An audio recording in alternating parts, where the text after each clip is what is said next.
The first thing you're aware of is darkness.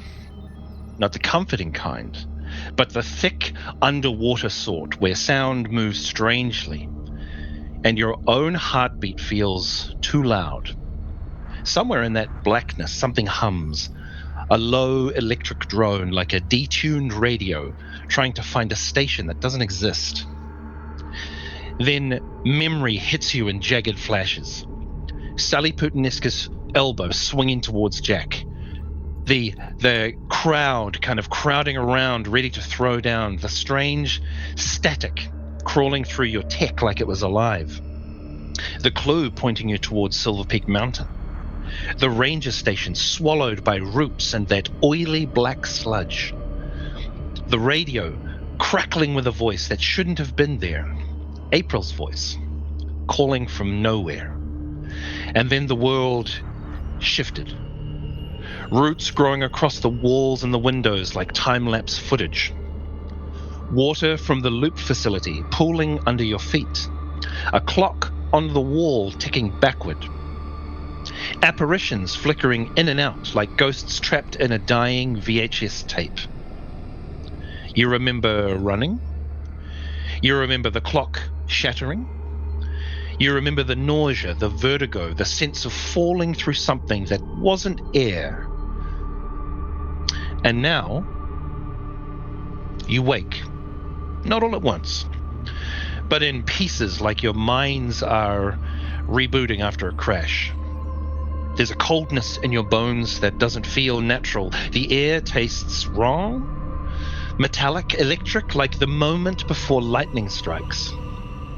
Somewhere nearby, something drips in a slow, steady rhythm that doesn't match any heartbeat you've ever known. And beneath it all, each of you feels a presence. Not watching, not hunting, just aware of you. April, that static still clings to the edges of your hearing, whispering in a voice that sounds almost like yours. Gareth, your hands ache like you've been gripping something heavy for hours. Jack, your pulse is racing, but not from adrenaline. It's like your body is bracing for a crash that hasn't happened yet. Milton, the visions haven't stopped. If anything, they're a little clearer now. Whatever has touched your mind, it feels as if the boundary between you and it maybe has thinned. Wherever you are, whenever you are, you didn't come back the same, and the world around you hasn't either. Something broke when that clock shattered.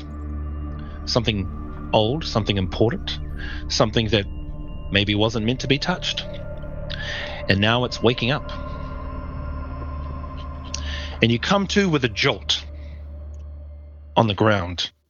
You can feel the cold air almost biting into your skin, and as you move, you hear snow and ice crunching beneath you. When you breathe out, your breath coalesces in a cloud in the cold night air and seems to move slowly, almost as if it doesn't really want to let go. You are in the same place you were just before. You can hear the remaining cracks and splinters of the ranger's house as the fire consumed it. You glance around and see each other lying on the ground. As you stare up and look at the sky and through the snippets of the tree canopy, it looks as though there is an aurora, but as you remember, this is not the time of year when the aurora normally hits.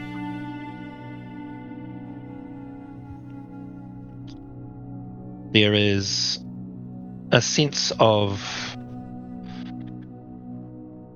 discombobulation in your mind as you try to remember exactly what was happening. You can piece it together and you feel like you're relatively compos mentis, but it's like trying to gather noodles with your hands. You know, it's kind of slick. They're there, and they're kind of in a mishmash, but you can't quite Still no truck? At a quick glance, no.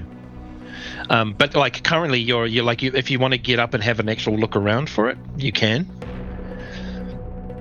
Yeah, I think Garrett's gonna just stand up and dust himself off, look over. Y'all right, Miss Ruby, Miss April, you good? April is still so tired, has like set up enough to look at everybody, and then is just lying back down in the snow and just staring up at the sky. I'm alive, if that counts. Counts enough for me. Jack, how about you? You doing okay? I think Jack rolls over and vomits. That'll do for me. Milton, and Gareth's gonna reach down and like grab Milton's wrist, pull him to his feet. You good, buddy? I think so. I don't know. Well, walk it off, champ. Get the blood moving a little bit. Get some fresh air into those lungs. I'm gonna go look for the truck. See if I forgot to leave the handbrake on or something. The sky's still wrong. I figured that might have been because of the blow we took to the head, or whatever it was that happened. But if you're sure that it's not getting knocked around, I'm pretty sure.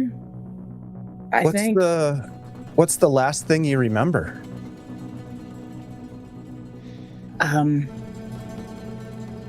Jumping off the roof? Yeah, hitting the ground pretty hard. Yeah. What about that clock? I'll look over. Are the remnants of the analog clock still there? Yes. The analog clock, when it hit the ground, the glass in the front of the clock and the I guess plastic body of the clock broke into pieces, but the actual mechanism that like the actual clock itself with the arms is still there, and you notice that the second hand is still moving backwards. I'm gonna go over to it and pick it up. Yeah, you pick it up, and there is a there's a reaction, like a tingle in your hand. Can I? That's funny. Yeah, give me either I'm gonna say either a heart roll or a mind roll. Okay. Heart or mind? Yeah, let's go with mind, please. 1-6. Great. Yeah, there is a the tingle feels like the times, like you remember when you were younger working on circuitry and working on electronics, and there is when you were tinkering with things and you would plug things in and pass current through it. When current was moving through something, there was that like electromagnetic resonance that came from whatever piece you were working on. And you remember that some of the components that your dad would bring back from the loop facilities for you to tinker with seemed to almost amplify that electromagnetic pulse. And part of the reason why you were able to create your small little robotic dictaphone, Quill. Part of what gave Quill its, for want of a better term, kind of semi-sentience, was the way that the loop technology, you felt like it decoded electrical current into some sort of pattern or format or Magic. Yeah, that gave Quill personality or semi-sentience. Like an automaton. An automaton, I say out loud. And then I'm going to look, is there a battery compartment? I want to know, is this clock loop tech? Yeah, you kind of look at the back, and where you would normally find like a AA battery, you see there is a small power chip, classic loop technology, like one of the, one of those, futuristic battery cells that supposedly will provide power forever. Ooh, I sit back down on the ground, cross-legged, and I'm absorbed by this thing. I'm looking at it, I'm trying to understand why would it be going backwards, and I'm gonna maybe make a tinkering roll or something to understand, possibly, but that's what I'm gonna be doing right now, just trying to figure it out. Sure. Gareth, if you're looking for your truck, do you want to give me an investigate, or? Yeah, I feel like that's kind of the best I got right there. Mm-hmm. Well, shit. 3, 4, 5. 3, 4, 5. It's proving quite difficult to. I mean, the truck is definitely not in your immediate vicinity, and it's still quite dark. The only real light is kind of muted light coming from the sky, and the glow of a now medium-sized bonfire where the ranger station used to be. So yeah, at the moment you can't rightly see anything. There is like you drove up a driveway to get to the ranger station. If indeed, as you say, you left the handbrake off, the truck may be down on the main road again. So you'll have to go for a bit of a walk, bit of a hikoi by yourself if you want to, unless you want to bring the others with you. Might give them a minute or two to compose themselves. Mm-hmm. Milton seems engrossed in whatever he's looking at. Yeah, that's a look that you haven't seen on Milton often. Like you've seen kind of that same. I guess you've seen that same attention or intention when Milton talks about some of the theories and ideas he has. April and Jack, like you remember, like young Milton being like a new piece of technology arrived and he would be 100% engrossed in it and kind of almost forget about the world around him. But yes, April, Jack, how are you two doing? Jack's gonna roll over and like wipe her mouth off and stand up. The sign's still the way the sign the sign is, and the gates are closed, and there's just there are signs. The signs are on the fences around the ranger station. The signs are there. Yeah. The signs look different. Yep. If you go up and have a look at them, they look a bit.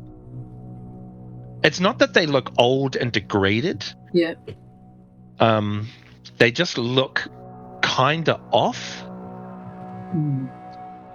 That's what you can gather at like a quick glance, unless you like corroded, if you kind of like. Are they physically? I don't know. Weathered. Yeah. They're just kind of off. I'll look at them. Yeah. Sure. Give me a roll. Maybe either it could be an investigate or a comprehend or. Sweet. Yeah, I'll go comprehend.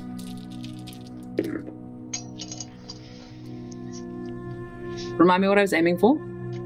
At least 1 6. Yeah, cool. Nothing.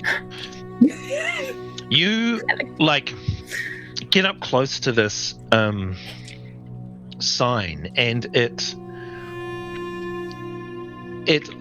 looks off because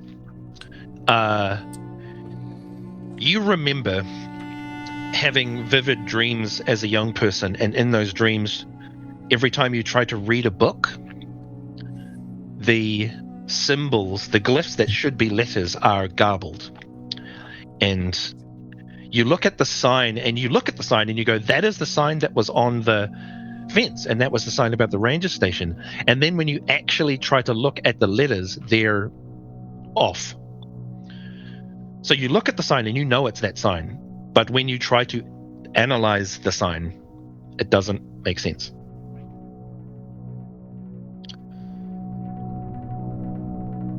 Okay. I'm still going with we're back in time. That's what I'm going with. Sure. Yeah. Yeah. Okay. Okay. Nice. And I'm excited about this. Mm-hmm. You all look kind of maybe a little worried, but I think this could be really good for us. Jack, Yeah. I hate to break it to you, but Well, I've seen some even stuff.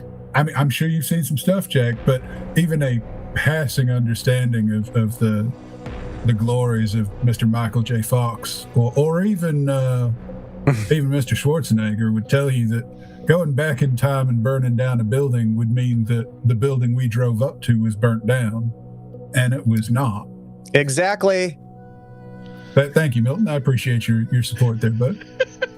Milton looks up. So from I'm not saying we are in the same place that we were when we got here. I am saying that the past seems like a bit of a reach. That's all I'm saying.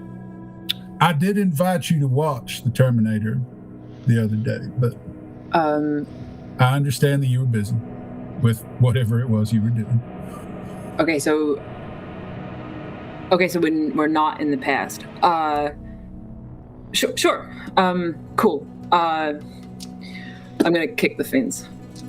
I will say that, as far as I can tell, there probably isn't a huge amount more to be learned here.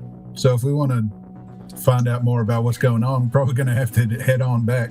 Mm-hmm. Jack, you kick the fence, like just out of frustration. Yeah. And as you kick it, you knock off some of the snow that has kind of gathered on parts of the fence. And as you kick it, the snow falls much slower than you would expect. Almost feels like the snowflakes hang in the air for a moment and then begin to fall.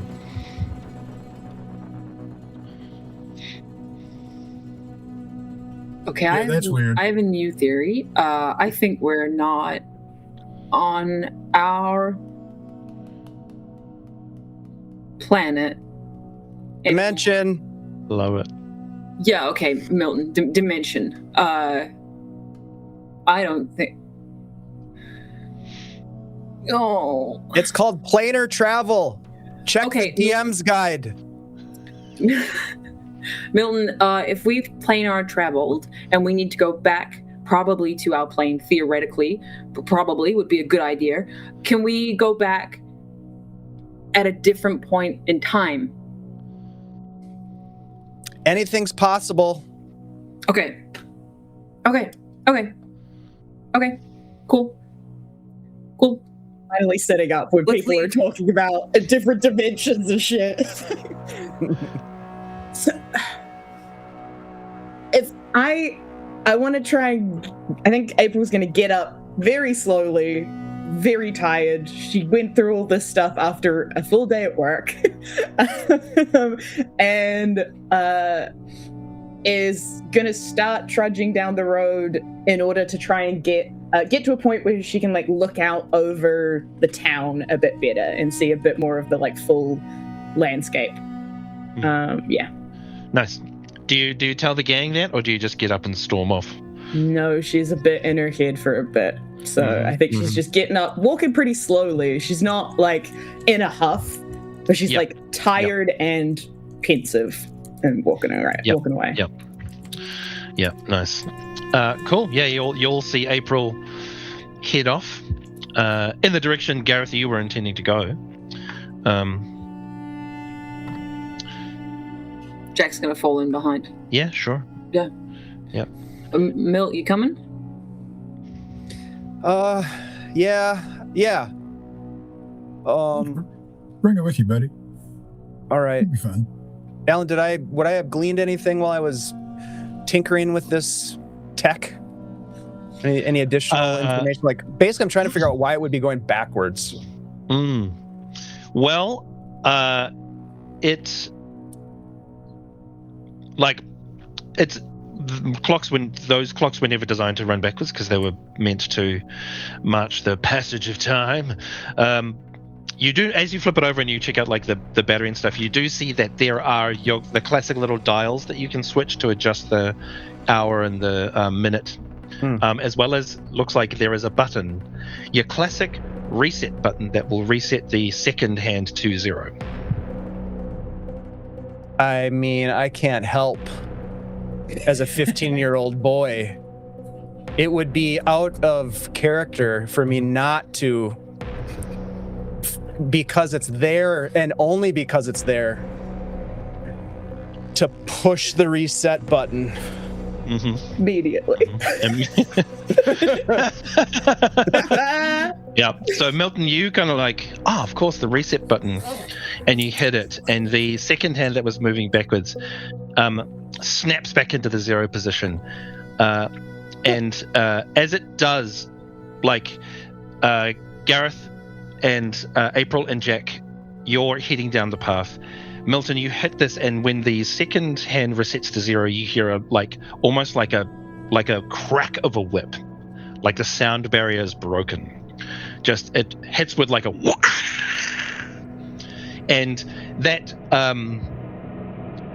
sound shocks you for a moment, and you instinctively look up to find your friends to either to explain or to like look at, and you are now sitting by yourself atop a lake of water. You're not on the mountain anymore. You see that the water is glassy, and you sit atop it.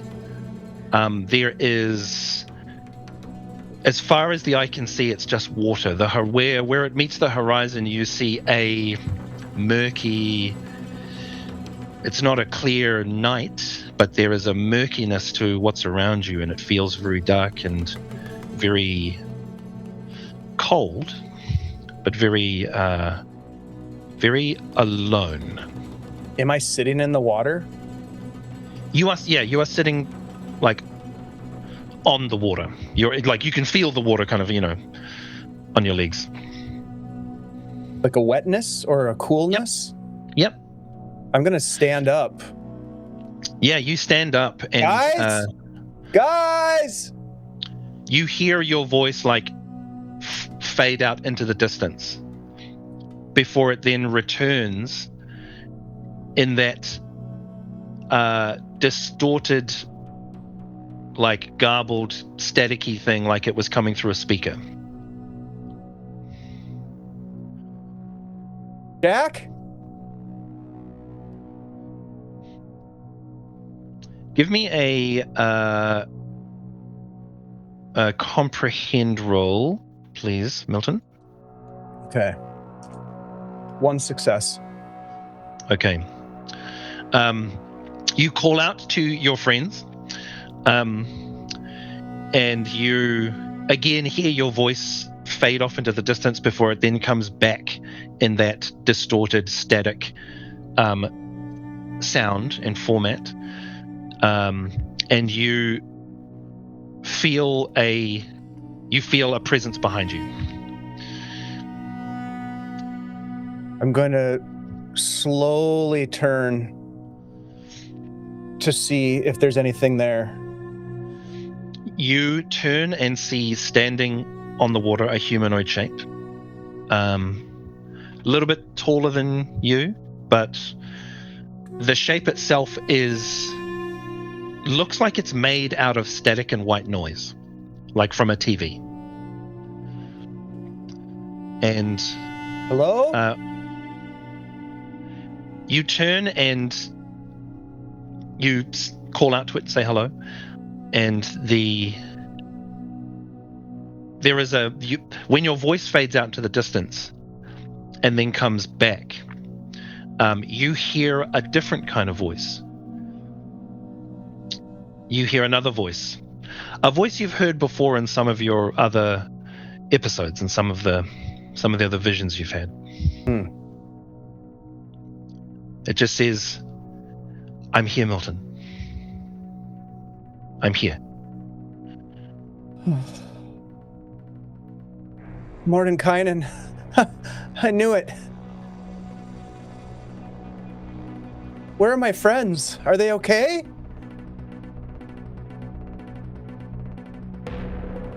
They are safe for now. There is a question that needs to be answered, a step that needs to be taken, a Quest? path that needs to be discovered. Okay. We all make choices, Milton. And sometimes those choices send us somewhere we are not supposed to be.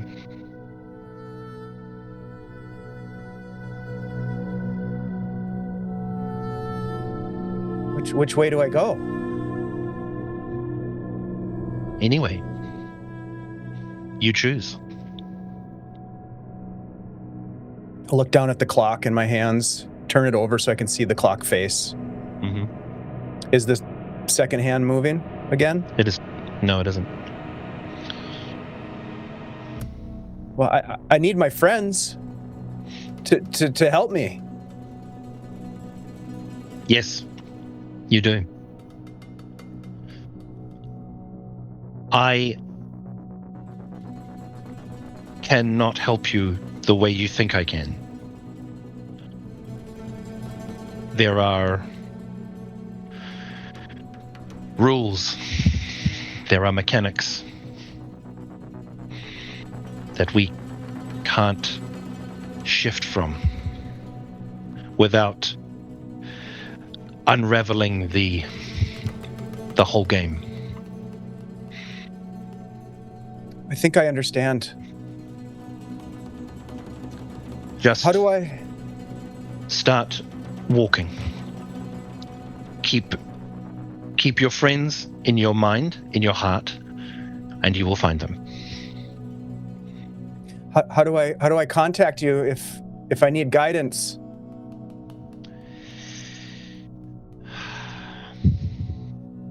I don't know. Shoot. Okay.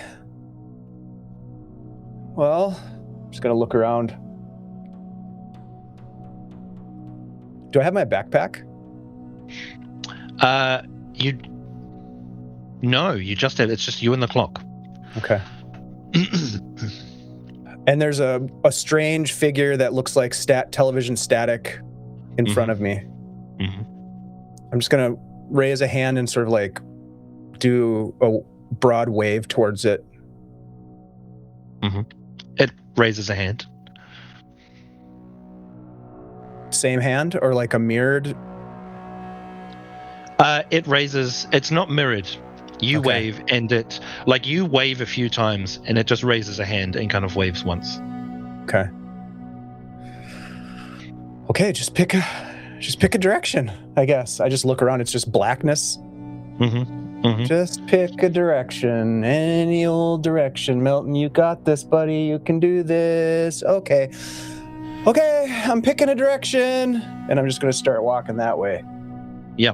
What is foremost in your mind as you take that first step? Gotta find my friends. Where's Jack? Gotta find Jack. Yeah, your mind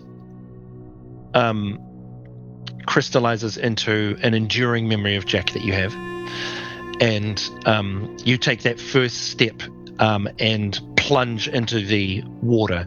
And as you feel the water rush over you and that kind of coldness and that pressure from the dark water hits you, you like snap back to being on the ground, looking over just as your friends, just as Jack has finished saying, "Milt, you coming?" Yeah. I'll jump up to my feet, grab my backpack, throw it over my shoulders, and look down at the clock. Is the second hand moving again? It is. Backwards? Backwards. Ugh. All right, and then I'll just like run to catch up. Mm-hmm. All right. You good, buddy? You look like you'd seen a ghost or something. Yeah. It's complex. I mean, the tech. This is This is Loop Tech. Milt, I realize that you don't intend to be offensive or insulting, but let me tell you a story, and this will kind of explain things a little bit. A few years back, the University of Texas ran a study, and as a result of that study, they hired a Yankee to record their answering machine message. As it turns out that most people think a Southern accent makes you sound stupid. It would be my suggestion to you that you don't let my accent get in the way of whether or not I can understand something. You tell me about it, and I'll stop you if you start getting too far ahead of me. Absolutely. My mistake. So you're from Texas? No, I just, I'm aware of... So you spent time in Texas? As far as it goes, Milton, I'm from Kansas. It's okay. Kansas. Okay, and I'll just go, and I'll wink at him. Kansas. Yes. Well, guess what, No. Gareth? Kansas, We're not in not Kansas Kansas. anymore. We're not in Kansas anymore, Gareth. I'll be honest with you, Milton, I was trying to avoid that joke a lot. I know, but I beat you to it. It was sure. Jack is laughing. You know what, Milton? Since he's so interested, why don't you take the opportunity to explain the whole guardian, not a guardian, but still a guardian thing? Okay, I'll try. Yeah. I'm gonna reach up so and as grab Jack's hand just as we're walking. Oh, And then I'll try to explain to Gareth all the guardian stuff that I can remember. Yeah, right on. Nice. So while Milton goes through the recap, he brings up the Twitch episodes on his device. Can Archived on Gareth, YouTube. Yeah, archived on YouTube. Gareth, can you give me another investigate check, and anyone else who's same with you, April? you said and anyone else. Does that include me? 1-6. Yeah, if you're looking for like the truck or the town or whatever. Yeah. Yeah. Yes. 1-6. Hey, nice. 2 6s. Hey, right on. One success. Nice. Let me just double check. For reference, April's not really looking for the truck. She wants to get to look at the landscape, Like a see lookout, what else yeah. is weird. Yeah. Yeah. Jack's looking for the town. Cool. Okay, great. All right, let me just quickly double check investigate. Okay, so bonus effect, you can ask one additional question and get +1 bonus on one roll when you use the information later. Awesome. Cool, so you've succeeded, which means Gareth, you find a large shape kind of half buried in snow and brambles. Not the gnarly looking tree roots that were in kind of encompassing the ranger station. But you get closer and you see a very distinct like 1970s pickup shape. April and Jack, you can see you've discovered the truck kind of at the base of where the driveway kind of picks up, and you know that from where you are, maybe like a quick drive further up the road will take you to a viewing plateau with like a little rest stop. Sweet. Gareth, you go over to the truck and kind of clear some of the stuff off. It's your truck. Like it's, same kind of, similar dents and, scuffs. Give me another little investigate or a comprehend, either of those two. Yeah.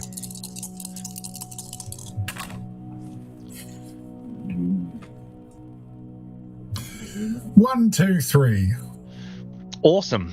Yeah, you're pretty sure it's your truck. Like that little trick you do to like open the door still opens the door. You pop down the visor, set of keys fall out. O thing happen when they're like clearing stuff off of the truck? Yeah, it does.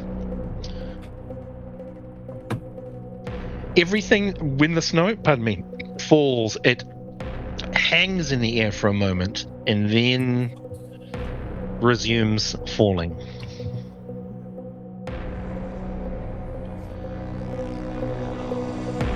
But as far as you know, Gareth found his truck. Like, your toolbox is in the back. So, as I swing into the front seat, like the door's still open, all that kind of thing. Putting the keys in the ignition, foot's on the brake. When I turn the ignition, what does the starter motor sound like? Does it sound slower than it ordinarily would, like in terms of the No. So the starter's fine. Yeah, like it fires right up.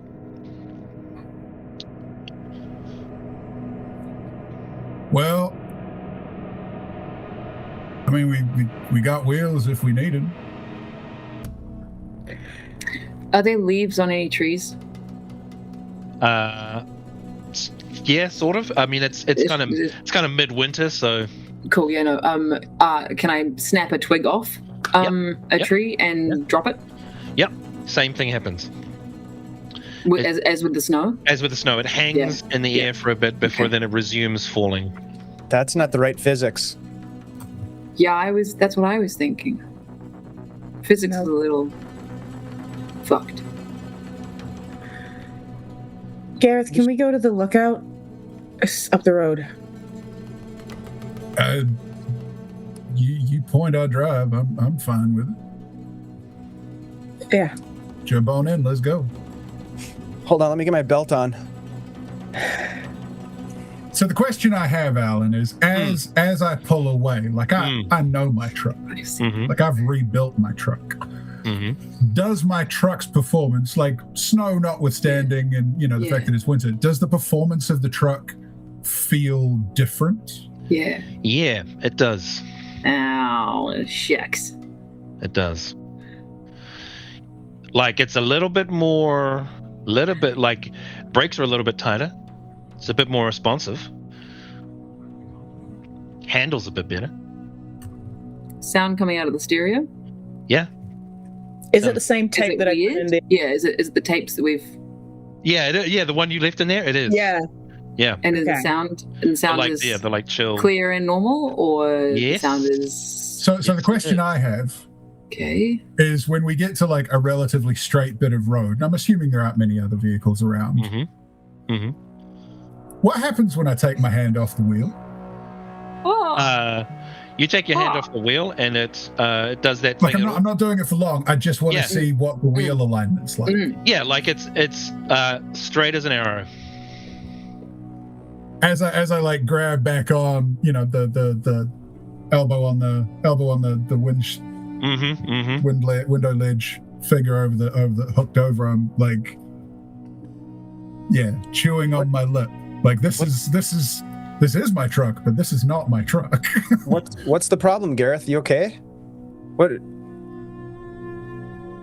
you have that look on your face? Put your hands back on the steering wheel. Thank you. It's okay. But I wasn't going to leave them off there. I was just doing a little scientific experimentation, I guess is probably the best word for it. Precious cargo on board. Precious cargo. I concur. Miss April, you got your belt on, right? No. April, you got to put your belt on. Attempts were made, but no, in a number of ways that are sort of hard to put a finger on. This is my truck, but this is not my truck the way I left it. So kind of two possibilities present themselves to my way of thinking. Number one, the world's fastest mechanics came through and did a tune-up job on my truck as it rolled down the hill while the ranger station was burning. Or world's we're in a slightly odd part the dimensional travel thing starts to make carry a little more weight in my mind. As your line of thinking heads along this path, Gareth, you glance down at the odometer of the truck, and it's a good 80 to 100,000 Ks early. Back in time. Maybe. I think we got remastered. Yeah, it's strangely 4K. It's really high def. Yeah. No, but really, it's it's like what it used to be, but it's slightly better according to someone else. Oh. I don't know. Can we? I need to have a look at the town. Yeah. Do you think our families are still? Are my mom and dad okay? Are they? I mean, I figure that there'll be your families will be there I don't know. to some extent. Whether or not they're the families that you knew, but they will be yours. I mean this in the least condescending way possible, Milton. It is legitimately complicated. I think Milton gets it. I think he does. Jack's gonna sling an arm around Milton. Just give him a one-armed, reassuring hug. Mm-hmm. Nice. Yeah, you give him a hug as April directs Gareth to take the turn off into the lookout. Yeah. And you see a couple of picnic tables on a flat plateau. Already you can see that if you get out to the edge, you'll probably get a decent view of the town. You also remember this is the lookout you were at where you first saw the Guardian. Mm-hmm. I'm gonna wander out to the lookout and kind of trying to get a look at the whole landscape, but I'm also walking to the furthest side of the lookout from where the car is parked. Mm-hmm. Because I'm kind of expecting that Gareth will follow after me, and I'm trying to get him on his own for a second. Gotcha. Yep. But what do we see when we look out from the lookout?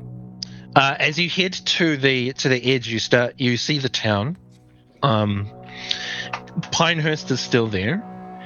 There are lights in house windows. You see the central city, even though it's obviously late at night. You see some lights in some of the businesses in the central city are on. The places you would expect, I don't know if Tony's Radio's hack stays open late, but if so, the lights are on. You do notice that you remember some of the houses on the mountainside that were closed and condemned. Yeah. Those houses appear to have lights on. What you notice, April, as you get further along, is that some of the houses, not nearby, but on the mountainside, looks like there's smoke coming out of the chimneys, as in a fire has been lit. Mm-hmm. The smoke is not moving.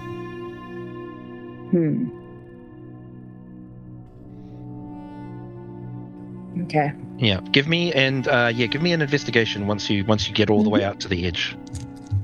I would want to take a look back at the mountain to see if I can see the outline of the bear there at this. As April's doing that, yes, Gareth very quickly just has there's almost that little flash of wondering in his eyes, and he glances down at his hands. Mm-hmm. Are his tattoos still there? Yeah, your tattoos are still there.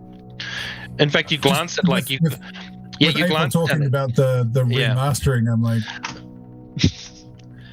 yeah. Unless those tattoos have not been remastered, they are still as Gareth doesn't want him remastered. Yeah, exactly. They're as lovingly homemade as they always were. But yeah, you kind of notice you do look down at your hand that you thought you swiped the pocket watches, and you can see like remnants of kind of scuffed and dried blood. But yeah, no watch, no wristwatch. One success. One success. Okay. You look over to where the Guardian lay down. Mhm. It looks like it's pretty verdant there.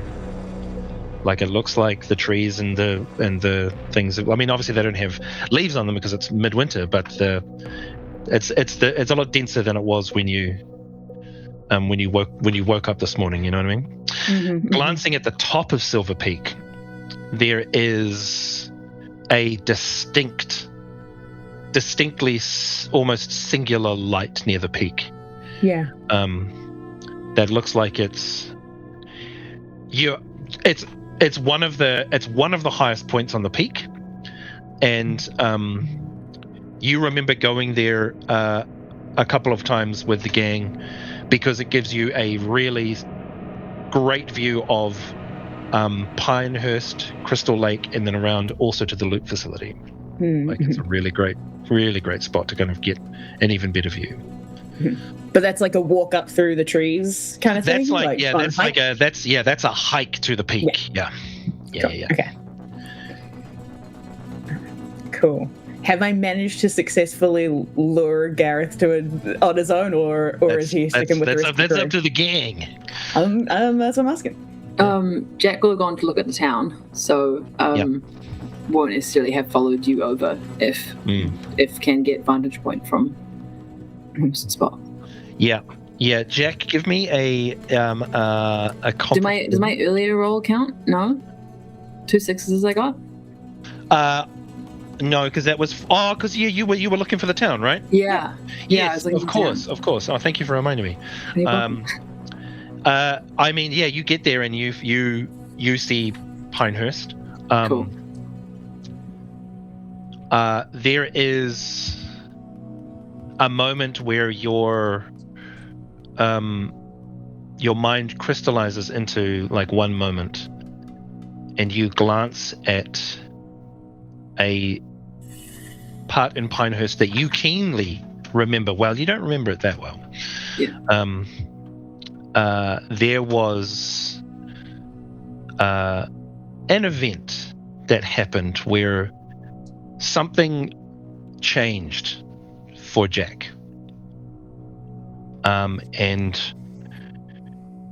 in the back of your mind, there's been that hope that this lingering regret you have, that you may have an opportunity to fix something, and you look to the area of town where that occurred, and it looks like there's activity there. Okay. What is it, Jack? What do you see? Does everything look okay? Yeah, Milt. There's lights. So your family are probably maybe there. But it looks like the smoke's doing interesting things. So I think the physics here is pretty interesting. It looks yeah. You look worried. I'm worried. No, Milt. No. No. I mean, we're gonna get out of this. We're gonna get through it. We did last time. So it'll be okay. It'll be okay. No matter what, it'll be okay. Something happened back there. Milton, you look at Jack, and you look down and you notice that Jack, your hands are trembling. Yeah. You think you know when and where you are.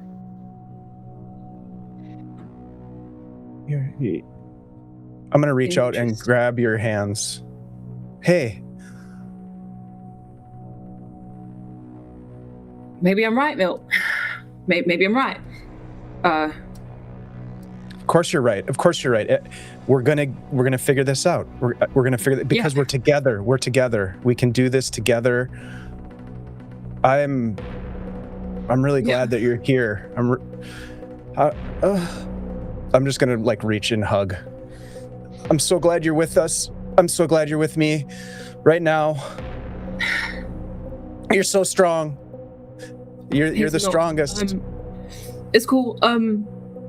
Yeah. Yeah. What are April and Gareth up to? I don't know. Oh. Gareth's going to be back, like a few steps away, kind of keeping an eye on everyone, because his tie to the town isn't quite as deep as everyone else's. Yeah. If I hear Milton and Jack starting a conversation, I'm gonna turn and walk up pretty close to Gareth. Like, did you see the thing? Did you see it? Miss Abrams. The thing on the table, did you see it? Oh, I definitely saw something on the table. I don't know if I could say for sure exactly what it was. Everything was kind of moving a mite quickly there.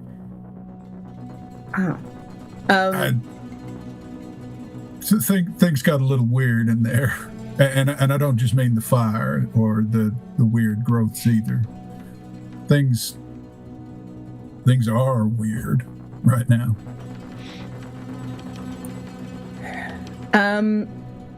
What did you? April would like to do an empathize check to try and suss out, just from like the way that Gareth is talking about it, whether she thinks that he saw the same thing she saw. Because she's trying to not give away details about it, but it's just trying to be like, are you talking about this in a way that is confusing to you, or it's just sure, go for it. Work that out. Yeah. Okay. Roll an 8 dice. It's my best skill. 1 success. I mean, technically, I mean, I guess this is up to Josh and Gareth, but I'd be like, I don't. You're like, I don't think he's talking about the same thing I'm talking about. Yeah, no, because like the reality is that Gareth definitely saw something on the table, but whatever it was clearly didn't register as important to him as it did to you. Yeah. And like the read you're getting on him is that he genuinely doesn't understand the weight of what was on the table, but there is a flicker of something being held back.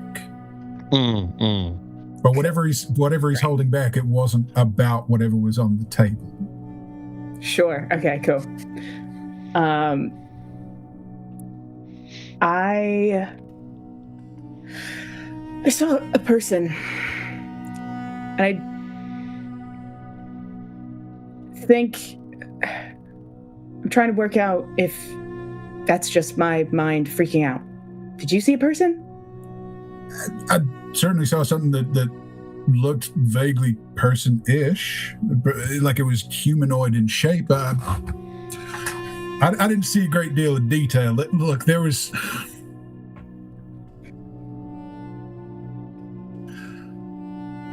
a watch that I found while we were all trying to get out, and now the watch isn't there anymore. It's somewhere between going out that window and jumping through the air, and I thought the watch was in my pocket. I thought it was very securely there, and now it is gone. And the only thing that has me reasonably sure I'm not losing my goddamn mind is that, and he lifts up a hand and like shows the sort of dried blood that's there. This isn't mine, but it's there from the watch. And I don't know how to explain it.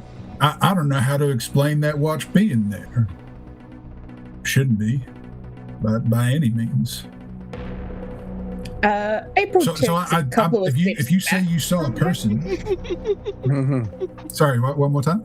April just takes a couple steps back before seeing blood on your hand.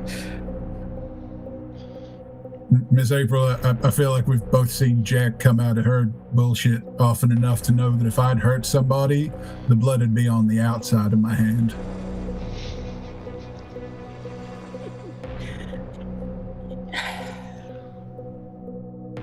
Yeah, if you'd hurt somebody right now, for sure.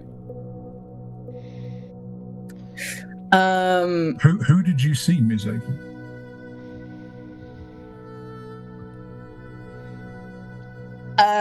I think at that point, April is like conveniently glad that Jack and Milton seem to be having an emotional moment, and is gonna beeline over to that and try and ignore that question. Can't blame a fellow for trying to be supportive, I guess. Jack. Okay. Yeah. I think I'm. I think I'm right.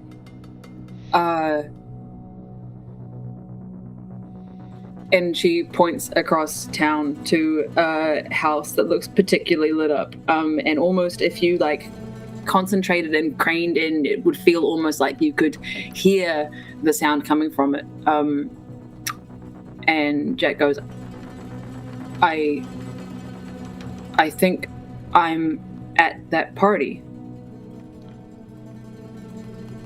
What? Right now.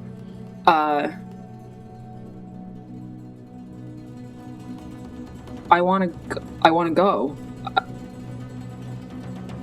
I want to go to the party and We should stop myself. We should go. We should go. Can we go? Can we go? I mean, if you're sure. I mean, maybe. I mean, like, it might not be, but we're gonna head in town anyway, right? So. You're sure, Jack? You said you were right. Jack's right. Milton. I'm just squeezing your hand like so tightly right now, trying to be like super supportive, even though I'm terrified of what's happening. Gareth, can we go? Can we go there? Your chariot awaits, Milt. Y'all jump on in. Belts, everyone. Hey, Jack, you grab shotgun. Cool. We're gonna. All right. That's out. Yeah. Yep. You pile into the truck, take off down into Pinehurst. All right. Yeah. So you're just barreling towards this house. Emma, Jack, you give Gareth directions. Yep. And you head through. As we head into town, are there more things that confirm my theory? Not in terms of just not in terms of the night and the house party, but in terms of like there are people. Yeah. And we recognize them, and we drive past. The stores that we know, and Tony's Radio Shack, and everything looks. The people in them look like the people that would be in them. Yes. Yeah. Is the bakery still there? Yeah, the bakery's still there. Yeah. Yep. And you can see, the bakery's there, and it looks as though the bakery is open, like the lights are on, and you can see Walter, the service bot, standing very politely, kind of at attention behind the counter. There are. You drive past like the central kind of courtyard of the center city, and you can see that there is looks like a couple seated by like the fountain, so like people are present. Oh yeah. Can I roll down a window and like if Gareth goes slowly enough, can we ask them what day it is? What year it is? What?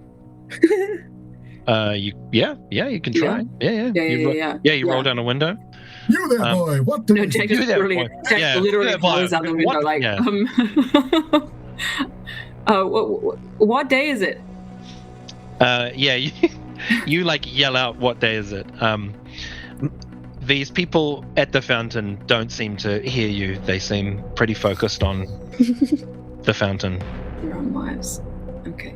And don't even seem to even notice the yelling. Jack yells out. She's like, "What year is it? Hello?" Nothing. No. Oh, like That's as in almost weird. dead. Yeah, they Yeah. There's you kind of like you try to get their attention. They're facing away from you, looking at the fountain, and you can see that it's a man and a woman, and it looks like the woman. You see her slowly like settle her head on his shoulder. I'm gonna reach over and honk the horn of the truck, just hammer it down with my hand. Yeah. Just Yeah. God dang it, Milton! Don't. yeah. That's the sound like echoes out into the cold night Nothing. air, but they Nothing. don't seem to. Sorry. No one comes out to be like, Sorry, what Gareth. Yeah, no one is like, who's honking at this hour? Yeah. No. And they don't jump. Nothing. No reaction whatsoever. Okay. Can I pitch a different theory, Jack? Yeah. I do a lot of mixtapes at work. Yeah. And it almost kind of feels like an almost copy of stuff. Like when you take something and you put it on a different format, it you lose some of the texture sometimes. You burn it? Yeah, or just dub it onto a tape. Okay. I don't know if we can actually change things. Like maybe it's not actual time, it's a copy somewhere. Whoa. Oh. But it's enough to change it here, I guess. Right. Oh, sure. Okay. Yeah, I guess if maybe all I can do is change it here, I should still change it here. Okay. Okay. I want to go to the house party. Yeah. What, Jack? What's at the house party?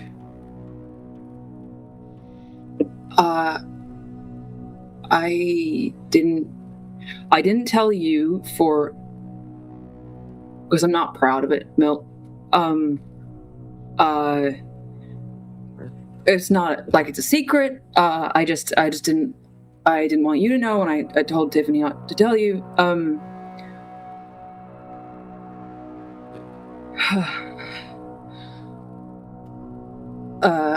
I lost my scholarship. I was at a party. I was drinking. And I lost it.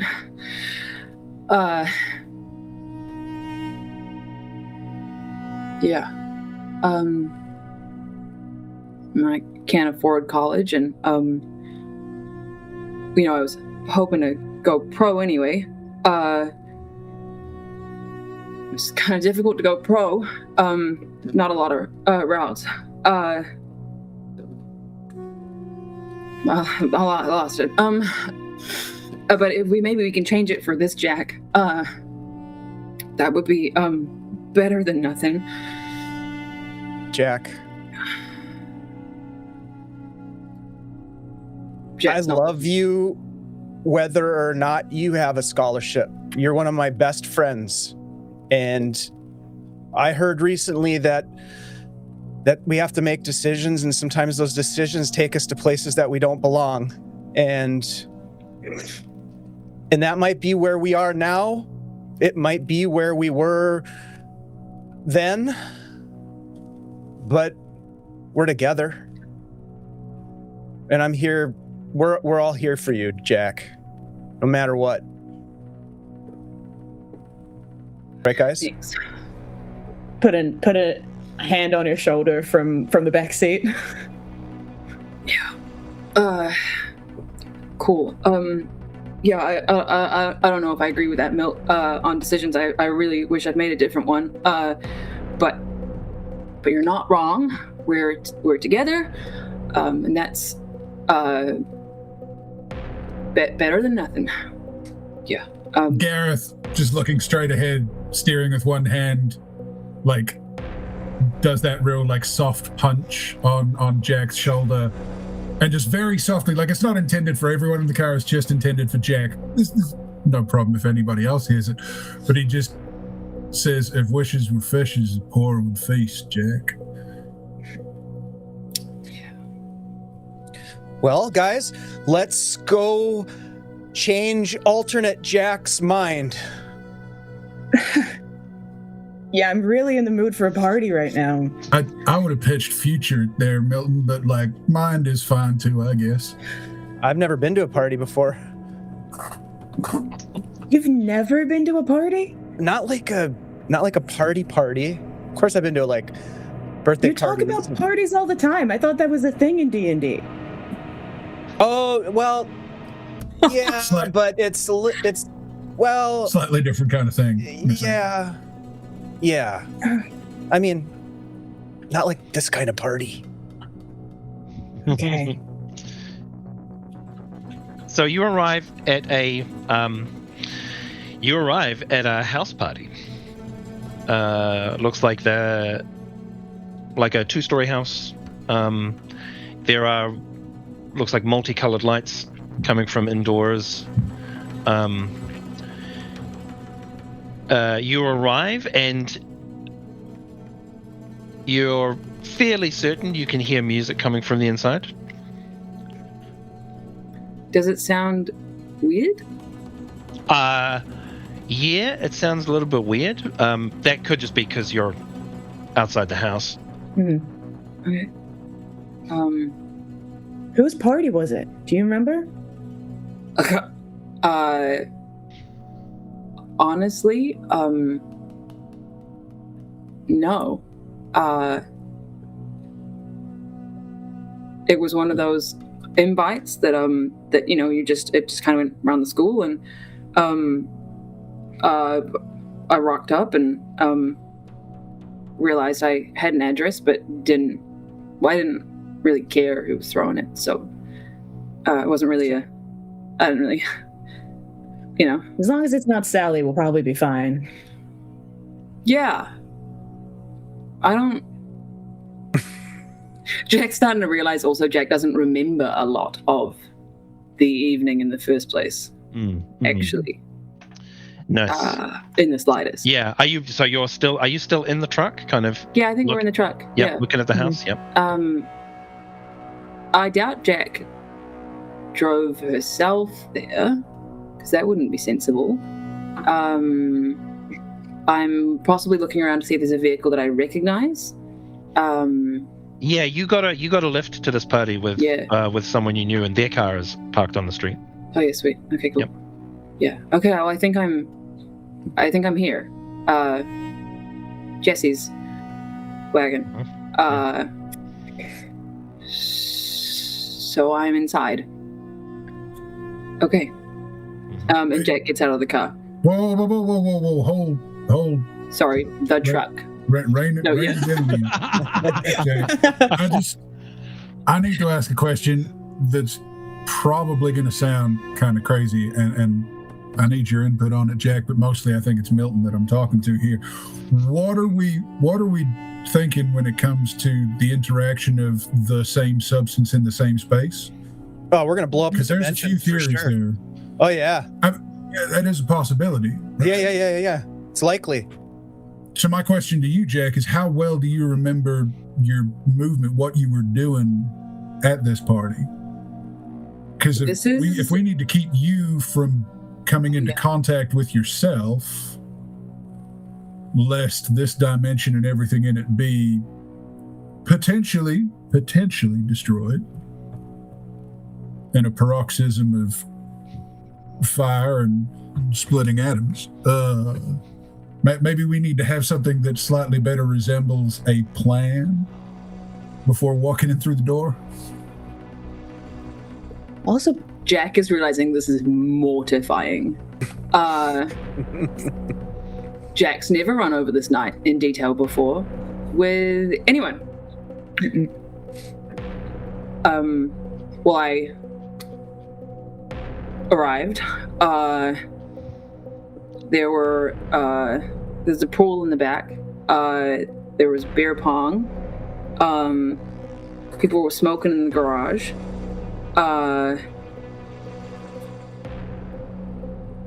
There were a lot of shots. I remember some of those. I won most of the beer pong games. I broke a chair and a door, but I fell. Oh, the chair. Well, both of them were accidents. I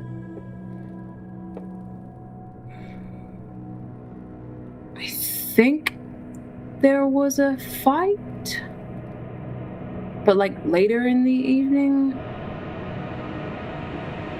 See, if that couple had just responded, we would know what time it was.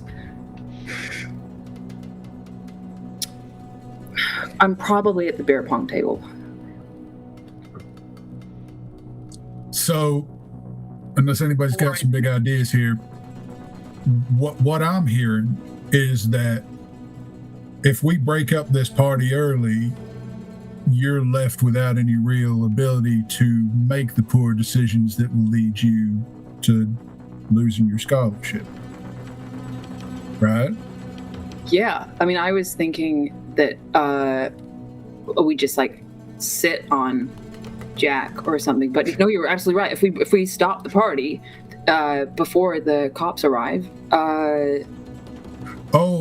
I'm thinking about moving that timeline up a whole lot. And Gareth just pulls the bandana out of his back pocket, ties it on bandit style, and reaches for the 36-inch wrench under his back. I knew it. He's an outlaw. I knew he was an outlaw the whole time. Milton, okay, sure. So here's what I'm thinking. We bust up the beer pong table and call the cops early, because if they get there before you can fuck up too bad, you're in the clear. I'll find the phone and call the police. That's what I'm thinking. Look, it may be the bare bones of the plan. I was thinking we'd avoid the police altogether. But you want to call the police? Okay. I might need to make sure that everybody's got a reason to scatter before the cops arrive. And I figured. Well, the scattering was pretty intense. Oh. Last time, there's a lot more people in the house than you'd think. I was pretty surprised. Okay. Look, are you likely? Unless there's something you want to tell me right now, I'm happy to change this plan, but no. We need to put the fear into Jack. It's not what I was thinking at all. But yeah. It's a great idea. It solves the same end, right? Well, if the party stops, do you stop partying? Yeah. Okay.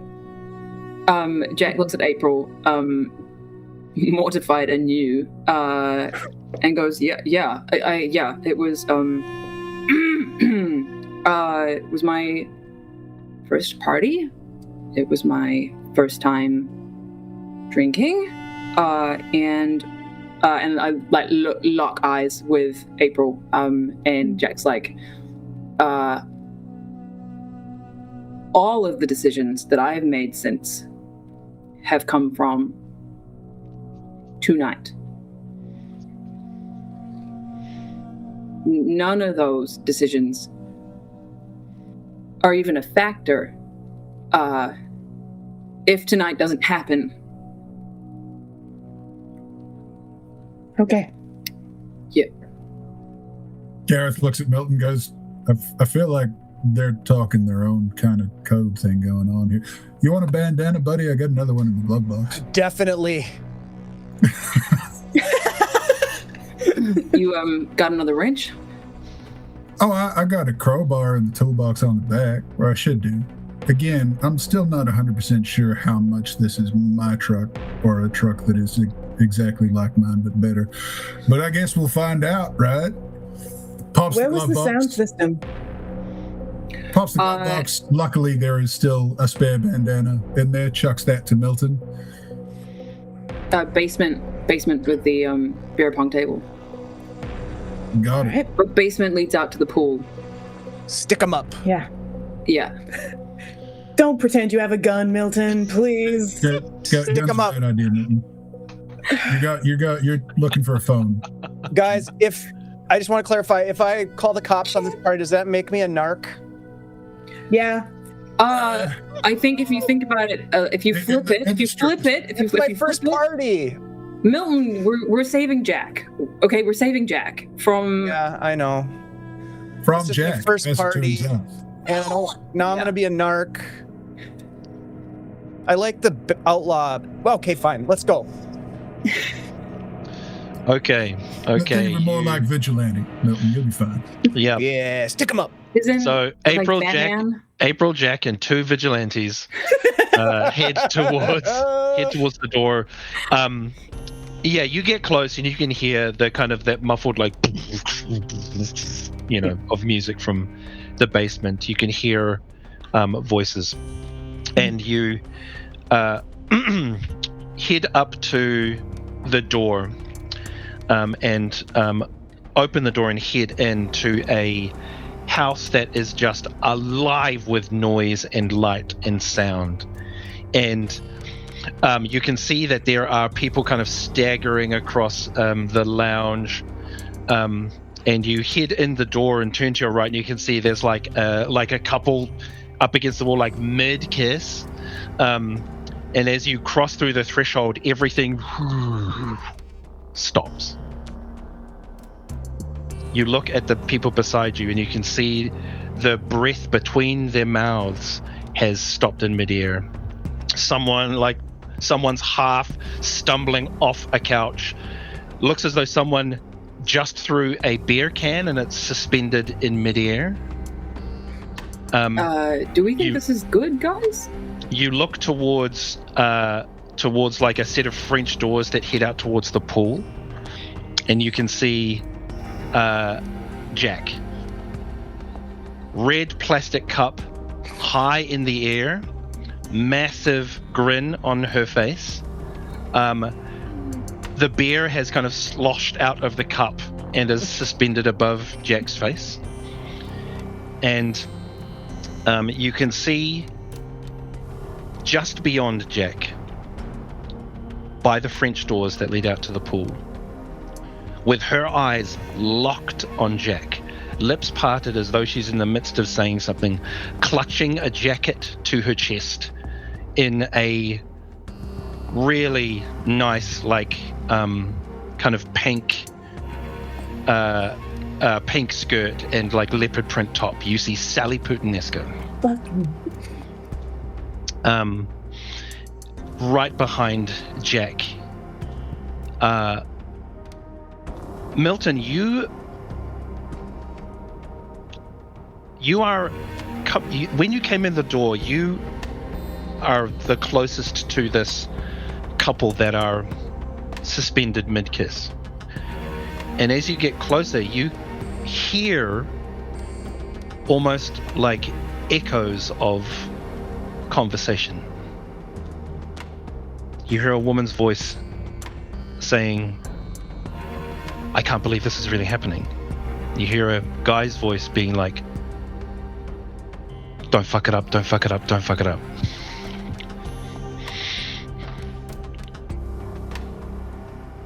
This is really weird.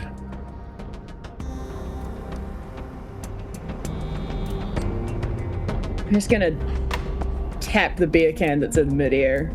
Just see what happens. You tap the beer can, and as you tap it, there's almost like a ripple in the air around it, and the beer can continues on its trajectory for a moment and then stops again.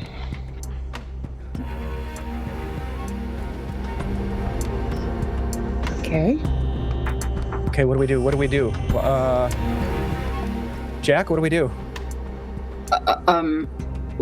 Is there a phone? Is there a dial tone? Are we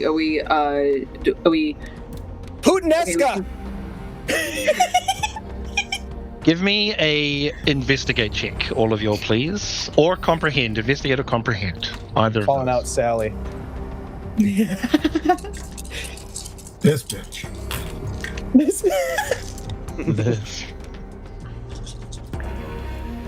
Oh my god! I rolled 8 dice and had no successes. Oh boy. You have got a luck point. Yeah, I rolled 4, and I did roll 1 6. Oh, there we I go. also rolled 3 1s. 4. the ones don't Okay. matter though. It's only the 6. I rolled a 6. Okay. No successes. All right. April's on her own conspiracy train, and it's Yeah. just like, I'm pretty Yeah. sure I know what's going on.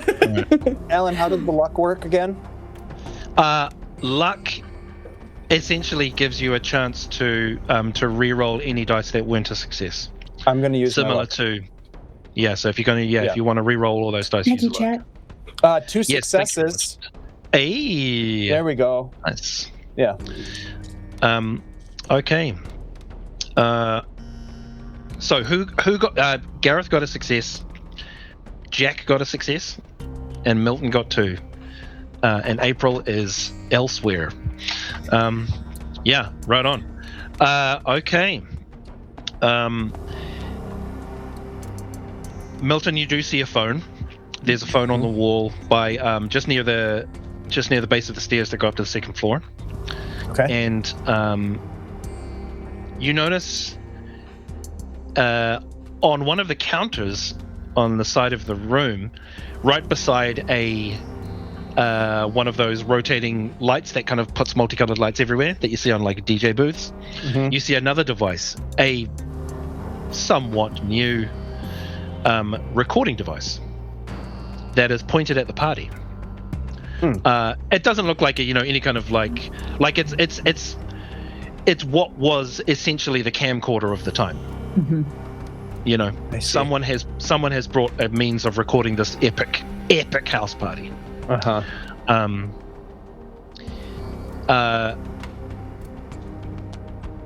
Emily, you can see, like, as you look at Jack, you have such you get a flood of memories kind of bombarding your brain, and you're aware that there was a fight that happened, and it was because of something that you said. And Gareth, you can see behind Jack,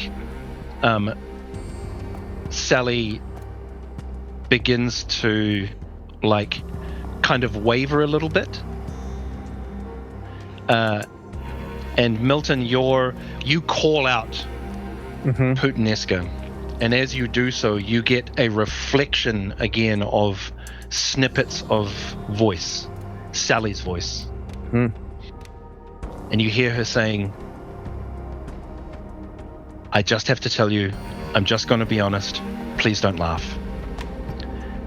And there's a moment where the entire room begins to shift again, and it's 1:30, so let's take a break there. In the madness of the party. Allan, Wow. so boy. good. So good. Oh, so many questions. All right, we have to So take many a break though. questions. So many questions. All right, well, thanks everybody for hanging out with us. I'm seeing a lot of great friends in the chat. Thank you all for showing up and supporting us. We appreciate you so much, and we will be back in just a couple of minutes. Thank you so much. Hang tight. We'll be back.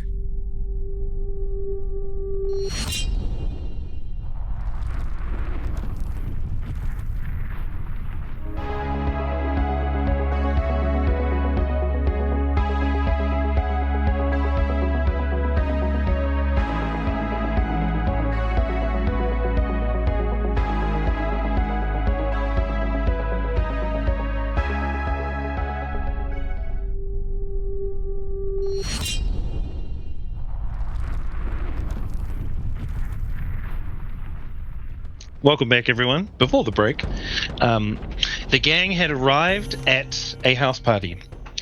Not just a house party, the house party.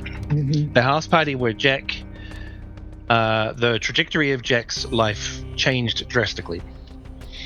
There were discussions about what this could potentially mean. There were very metaphysical discussions about safety. And the gang decided to head in and see what they could do to help their friend Jack. When they arrived into the party, it was in full swing, and the moment they crossed the threshold, time slowed down. There were snippets of voice or memory or thoughts that a few people heard. In the midst of all the chaos, some prominent things were discovered. There is indeed a phone here for Milton to call the police. There is a recording device recording this in the shenanigans of this entire party for posterity. Jack is mid-swig, apparently having the time of their lives in the midst of this party, and beyond them is Sally Veronica Putinesca, moving towards Jack with eyes focused on Jack. And as Milton pointed out that Sally was there and tried to glean why she was looking at Jack and moving towards Jack, he heard Sally's voice saying, "I have to tell you, I'm just going to be honest, please don't laugh." And Milton, there is a sincere vulnerability in those statements, and you see now that the intent stare that Sally has on the back of Jack is genuinely like fearful.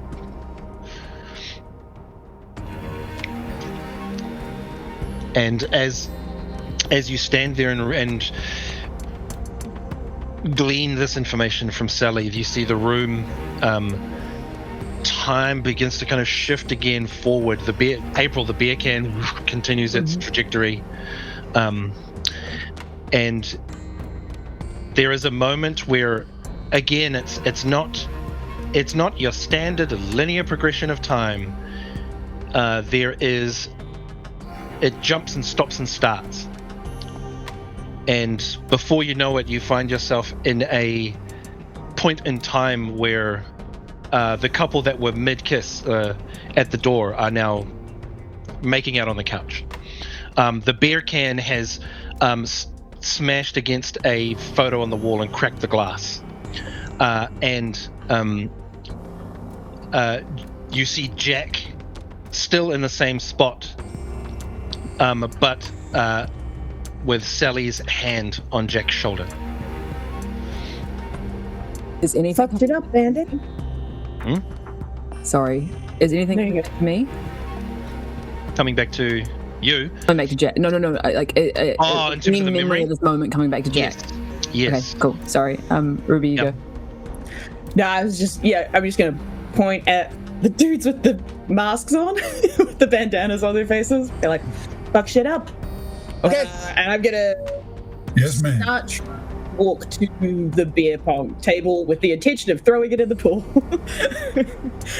Yep. Okay. Yeah, sure. Okay. I'm going for the phone. Yep. All right. Give me move checks, April and Milton. Oh gosh. Jack, can you give me So bad at moving. I think an empathize roll? Gareth, are you starting to mess things up, or what's your plan? Oh yeah, like I'm heading towards the beer pong table. You can see me kind of loading up the tension in my shoulder, getting ready to swing that 36-inch wrench. Yep. And fuck some shit up. Yep. Sure. Okay. So how did the rolls go? Any successes? One success. Nice. And I think based off the like center of town interaction at the fountain, April is walking with like very little care of who's gonna get her way, because she's under the impression that nobody's really gonna react to at least her being there. Whether double jacks have a weird interaction, don't know. But she's just like, fuck it. No one notices we're here. I'm just gonna barrel through to where I want to go. Yeah, sure. Yeah, so April, you and Gareth head through people, and as you just kind of shove people out of the way, they get moved. And when you make contact with people, you get like echoes of their kind of frame of mind or state of mind. You get surges of excitement, of adrenaline, of like slurred thoughts. You get garbled sentences from the guy who's like intensely trying to describe something to someone who's just as drunk as he is. Milton, you like head for the phone and like grab it with the intent to call the police, but as you do, you're in such a hurry to get to it that you grab it and drop it, and it's it's like one of those corded ones, so it falls down and like hits the receiver, hits the ground, and you hear like a crack of plastic, and you can hear the dial tone, the beep, but it's a bit crackly now. Jack, you're you get a solid memory of how Jack was, how you were at this point. But you also see now that there's a strange ripple coming from Sally that kind of radiates through the room, and it hits all of you, and you all feel this like really intense anxiety and like fear and adrenaline, which you're like, that's probably Jack, right? Like Jack lives for fear and adrenaline. But Jack, you know that that's not you. Yeah. You also see that Sally has her jacket in one hand, but also has looks like a folded piece of paper or an envelope that carries the same insignia that your envelope had for the scholarship. Right. There was a conversation that happened which led to an argument, a fight, whatever that conversation was. I'm going to leave that up to you, Jack, because you know what Jack said. Yeah. But one of the clearest memories is being turned around and seeing Sally, who you know that Sally is like this stuck-up rich girl who doesn't like Milton. Yeah. But seeing her looking at you in a weird way, and you hear her say, "Hey Jack, can I talk to you for a second?"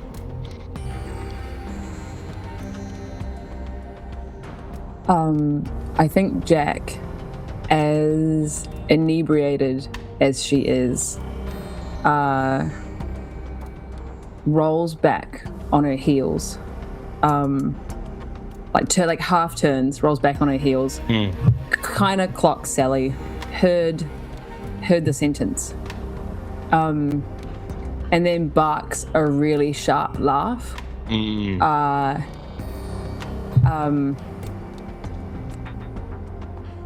And then says, "Why would I go anywhere with you?" Nice. Yeah. Mm-hmm. Yeah. Jack, you are technically, you are in both places at once. You are where you are now, and you are in that party having this interaction with Sally. Yeah. The rest of you, April and Gareth, you get to the beer pong table, and you're just like destroying it and throwing it into the pool. April wants to grab one leg of the beer pong table and just drag it into the pool. Sure. Yeah. Gareth, you see April dragging the beer pong. As Gareth sees that happen, he just like swings the wrench at the tap on top of the keg Yeah. next to the beer pong table. Yeah. Just to like smash open the valve so that a fountain of beer erupts towards the ceiling of the basement. Nice.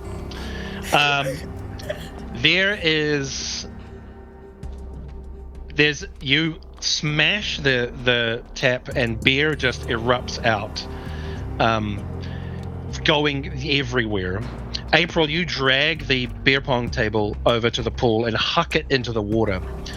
And as you do so, both when the beer pong table hits the water and when the beer from the kegs kind of splashes on the roof of the basement and on the walls, it's rather than it being a splash, there's a weird moment where it looks like the water and the walls kind of crack and crumble and fall away. And what is in their place is a strange kind of static and white noise. Milton, you reach down and pick up the phone that you dropped and try to pick it up and listen to it, and all you hear is that static noise. I'm gonna pull it away, and then I'm gonna hit the receipt, the hang up lever. I'm just ding ding, try to get it to hang up. Yep. And then listen again. You tap that a couple of times, and the handset like cracks. Is there still sound coming out of it? Still that like the static. Yeah. I'm gonna go up to the rotary thing, and I'm just gonna I'm gonna start dialing the phone, and I'm actually dialing April's house, not the police. And not where she might her parents' house. I want to get a hold of her dad, and so I'm dialing her number, because back then people remembered people's numbers. Absolutely. Yeah. 555. Yeah. Milton, give me a contact roll. Because he's trying to contact someone. Gareth, April, you watch the space and the world around you start to kind of crack, and you feel a tremble in the ground beneath your feet. Jack, you find yourself staring back at Sally, who looks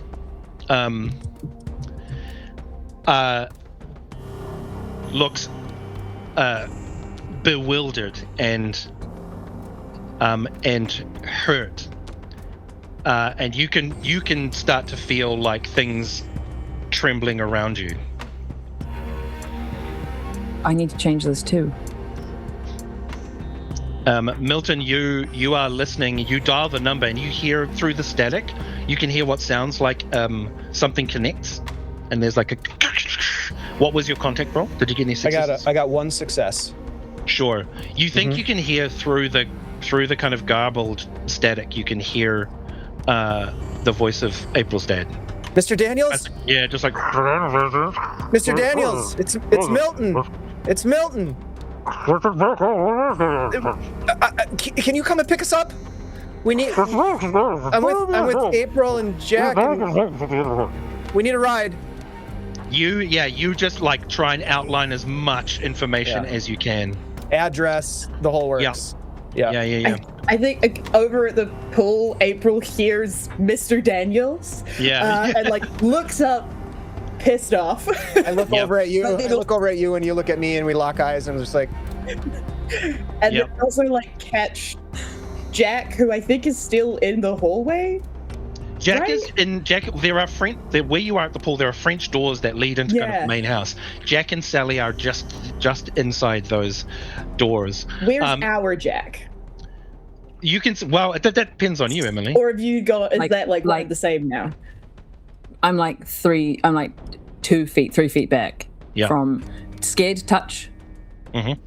Jack. Yeah. I'm gonna try and just give a reassuring nod over at that interaction to try and because I feel like Jack is April's worried that Jack is freezing up, and she's trying to be like 100%. Yeah, Jack, there is. Sorry, you go.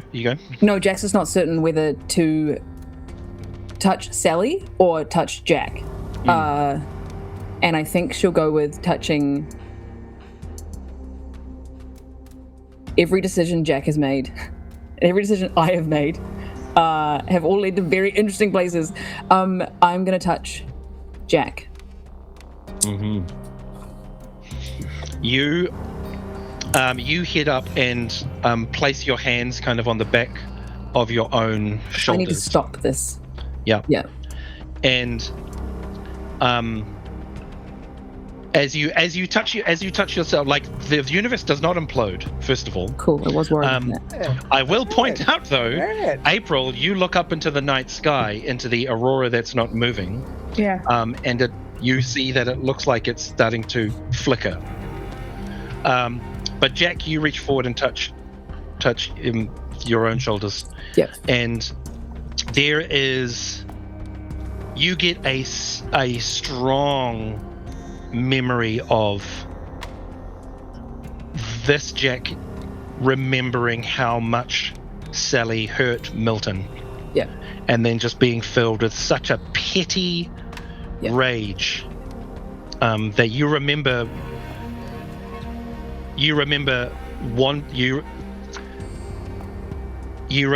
seeing the envelope in her hand and having the idea to take it and throw it in the fire pit.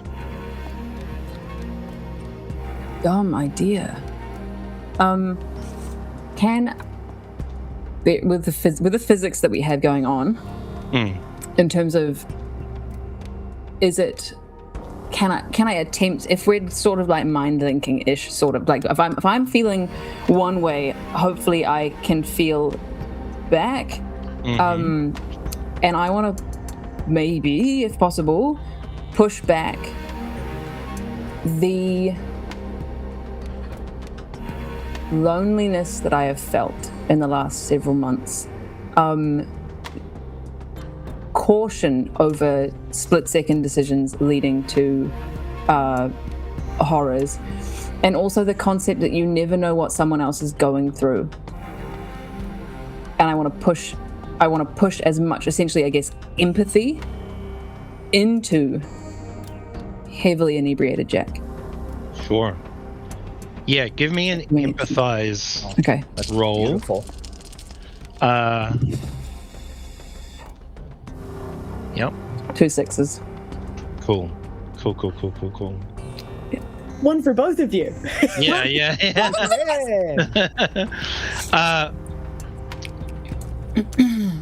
So, Because I also, sorry, just to continue, Yeah, like, I go know this isn't who Jack is. Do you know what I mean? This is a teenage girl,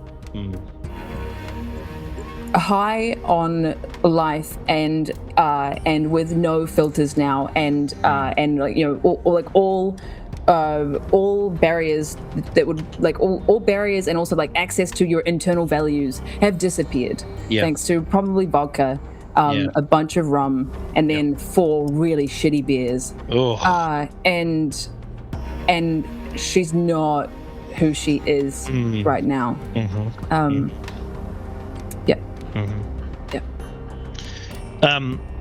Yeah, and so you keenly remember making the choice to throw that envelope. Yeah. And you, with all of your heart and soul, try as much as you can to will this Jack to make the better choice. Yeah. And there is a moment where the whole world begins to kind of tremble. You look around and you see, like, the house. It's like you're in the middle of a massive earthquake. Things are falling off shelves. Shingles, like shingle tiles from the roof, are starting to slide off. April, the pool, the water of the pool begins to crack and crumble like it's made of solid blocks. Gareth, it feels like the basement is starting to fall in on itself. Milton, the handset of the phone falls apart in your hand like it's made out of Lego blocks. Jack, you hold on to yourself as hard as you can, and the Jack you are holding on to, you can feel it pulling against your hands, and you hold tighter and tighter and try with all of your might. There is another Jack that steps out from that Jack and snatches the letter away and runs to the fire pit and throws it in with Sally trailing behind. There is a moment where the one that you're holding, you feel that Jack drop to their knees and start crying. You see the Jack that's over at the fire pit turn around and realize that they're staring not only at Sally, but also Tiffany, who has seen what they've done. And you try as much as you can to pull all of these threads of yourself back together, but all you can do is hold on to the one that's crying on the ground.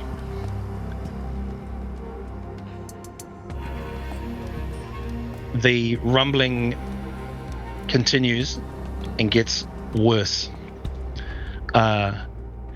There are pieces of the world around you start to kind of crunch and fold in on itself. Gareth, you hear your truck alarm, bam, bam, bam, go off. I look over at Jack and I can kind of see something shadowy go. It's almost like there's visual echoes. Don't have the same degree of detail that Jack sees. And I look over and I clock April and catch her eye. April looks like she wants to slap Fire Pit Jack.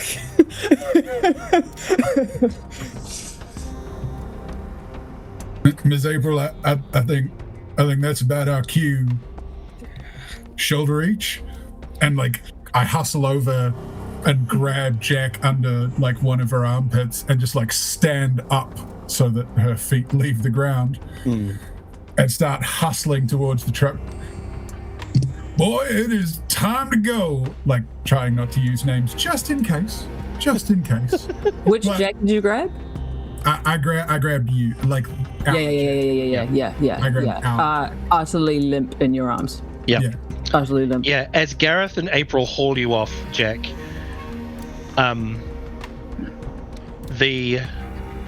you feel that loss you feel when a person realizes they've just made a horrible mistake. Yeah. Yeah. Again. Mm-hmm. Milton, you look down from the phone and look over at your friends, and you see Gareth and April just yep, Jack, and heading towards the door.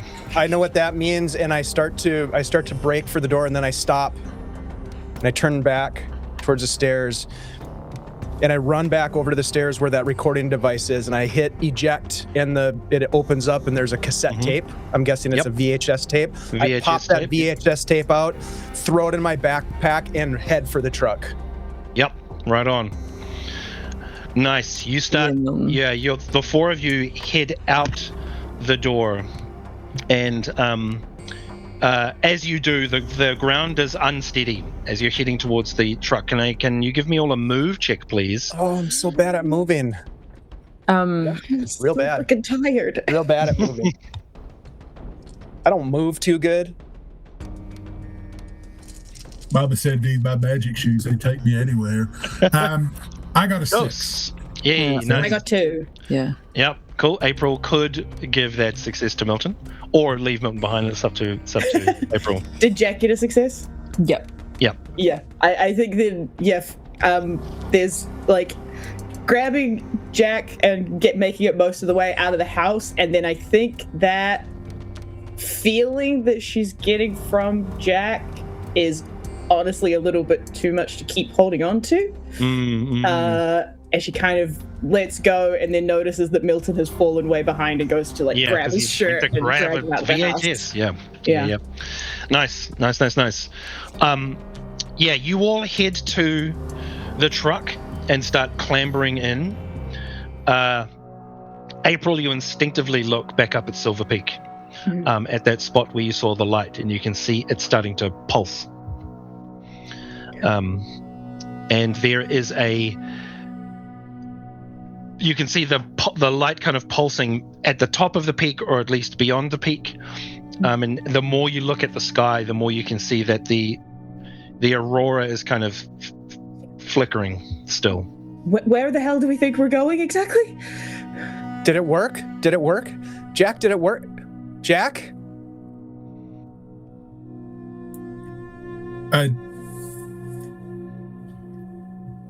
Jack, I realize this might not be what you need to hear right now, but I have something of a theory on what's going on here. I understand that whatever you were trying to do there, it didn't work, and I get that, and that is awful. The thing that concerns me is this kind of feels... Y'all ever watch that Twilight Zone TV show? It's all in black and white. They used to have it on late at night. There was one where the man had to keep reliving his greatest mistake, and I'm kind of terrified that that's the situation we might be facing here. Except now we have to bring the people that we care about with us so they can watch it happen in real time as well. I don't know about y'all, but I'm really not looking forward to that, if that is the case. How did he get out of it? Yeah, not all of the Twilight Zone episodes had a happy ending, Ms. April. This one certainly didn't. Our story is going to have a happy ending. It has got to have a happy ending. It has to. Jack, I'm sorry. We tried. I'm just going to kind of try to give her a hug if she's open to it, or I don't know what kind of vibe you clamber into the truck and try and hug, and as you reach over to hug Jack, you feel like a sharp jab in your side, and you realize you've sat on the clock.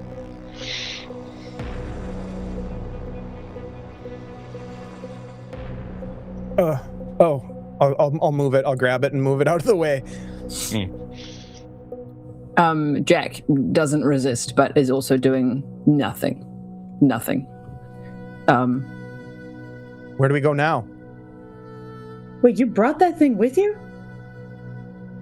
The clock? Yeah. Oh. Of course. I'm gonna look at the clock. Is it still behaving like it was before? Second hand is still moving backwards. Give me an investigate, please.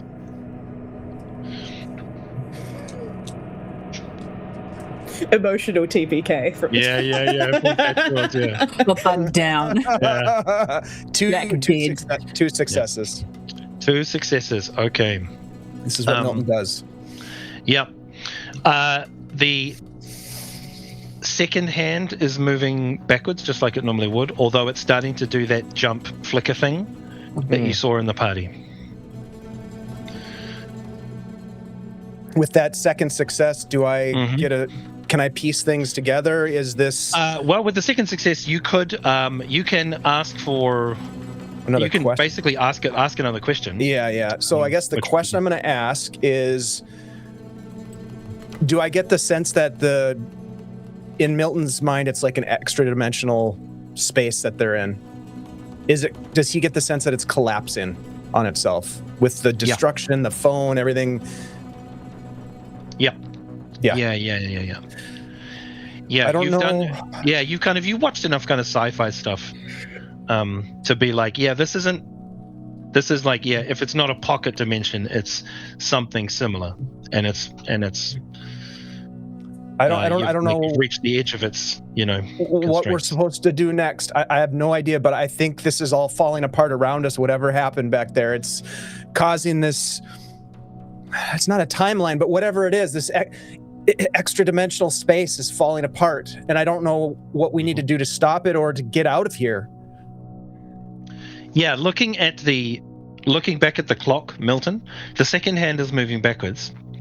But when you look at the digital clock on the dashboard of the truck, the analog clock is like at the wrong time.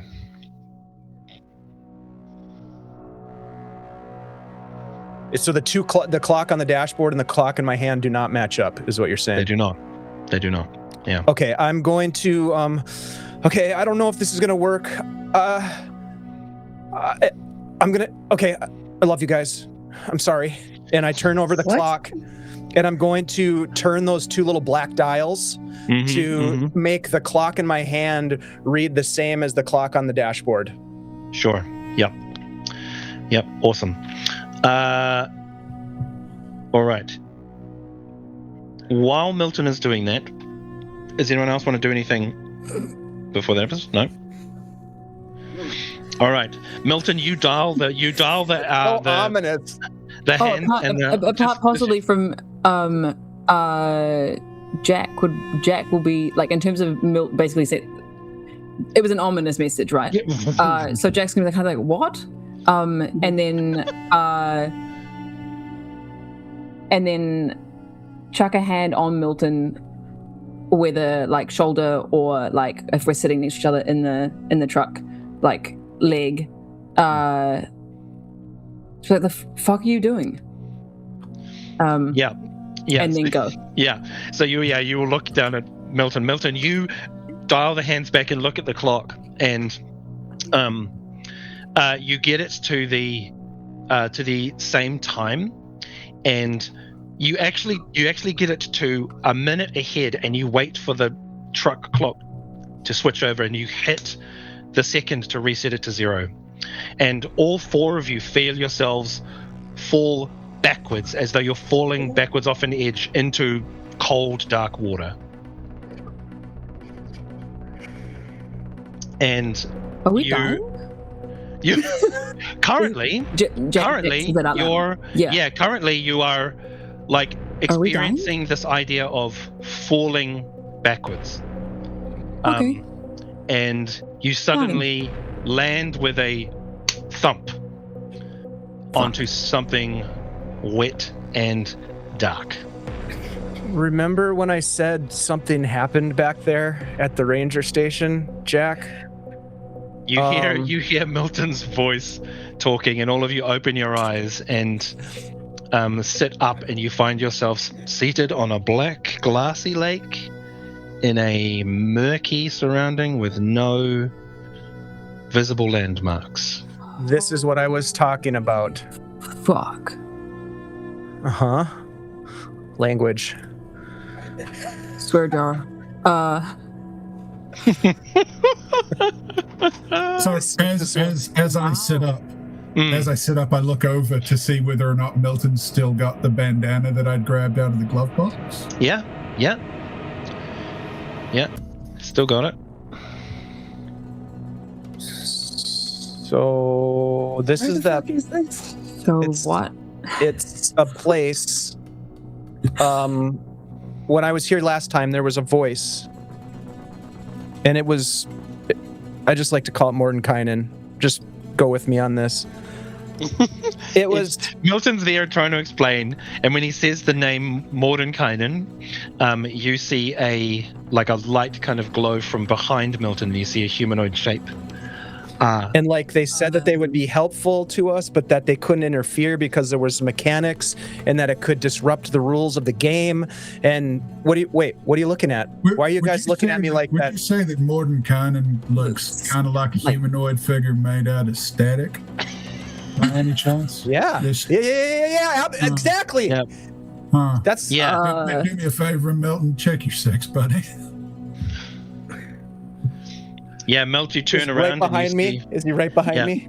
Uh-huh. Not right behind you. Away. But being polite. But... And you will look at this humanoid shape. Just wave. And Milton waves.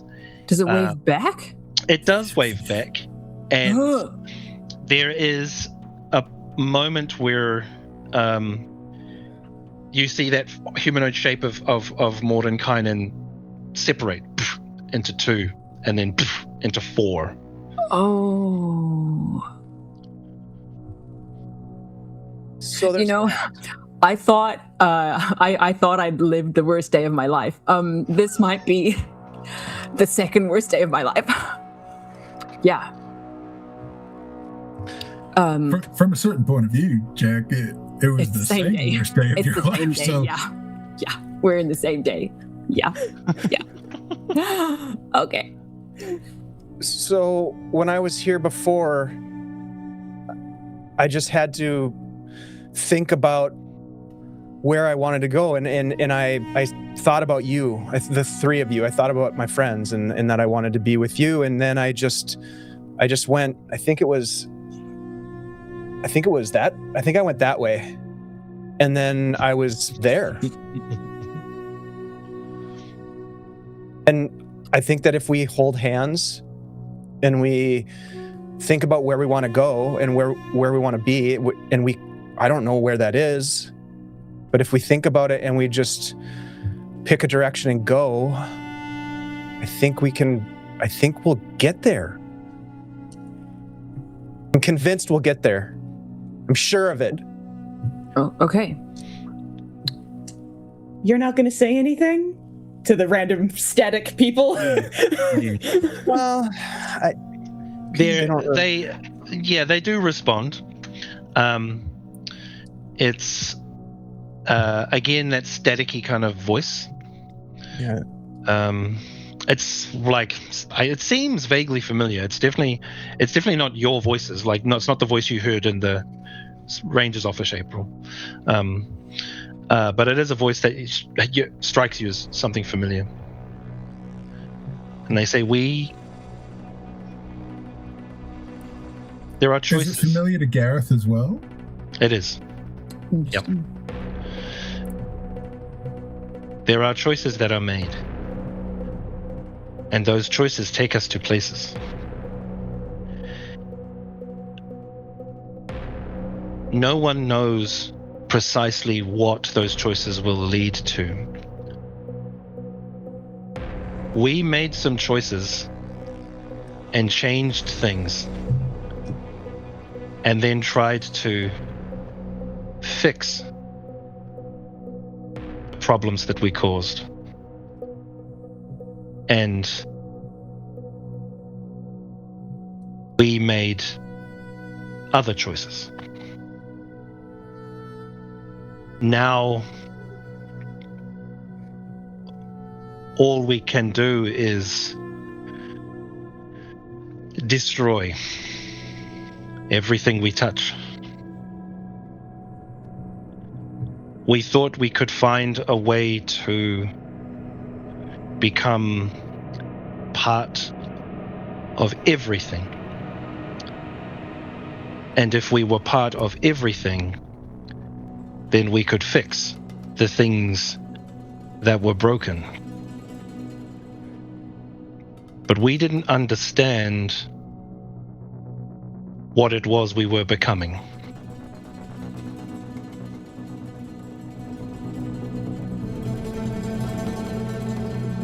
There is a path that we took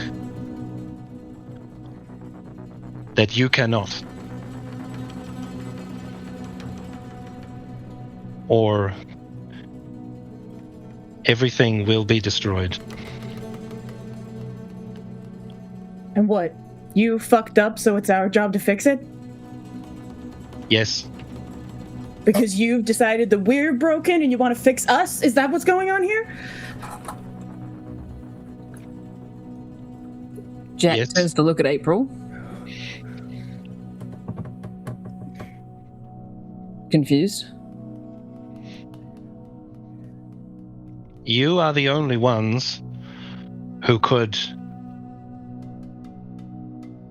stop this.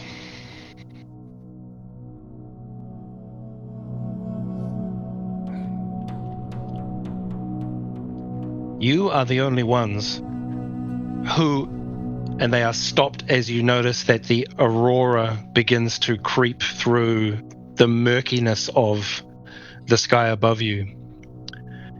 And these 4 humanoid figures, you see them look up at the aurora, and all of them reach their hands up, and tendrils of light from the aurora snake down to meet them. And as a tendril meets one of the hands, they are suddenly illuminated with the same light as the aurora, and they disappear. Well, that's irritating. They speak in riddles. I'm so fucking sick of other people causing problems and deciding it's a kid's responsibility to fix it. This is what happens, Gareth. We end up being heroes. It's just kind of our thing. April, for what it's worth, I don't think any of us are broken. I think even Jack. There are more light tendrils that come and collect 2 more.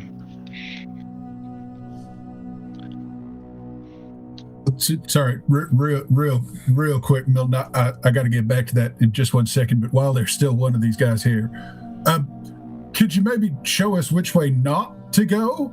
Milton said that you couldn't help us, but it's not helping us to show the ways that we shouldn't, that aren't helpful.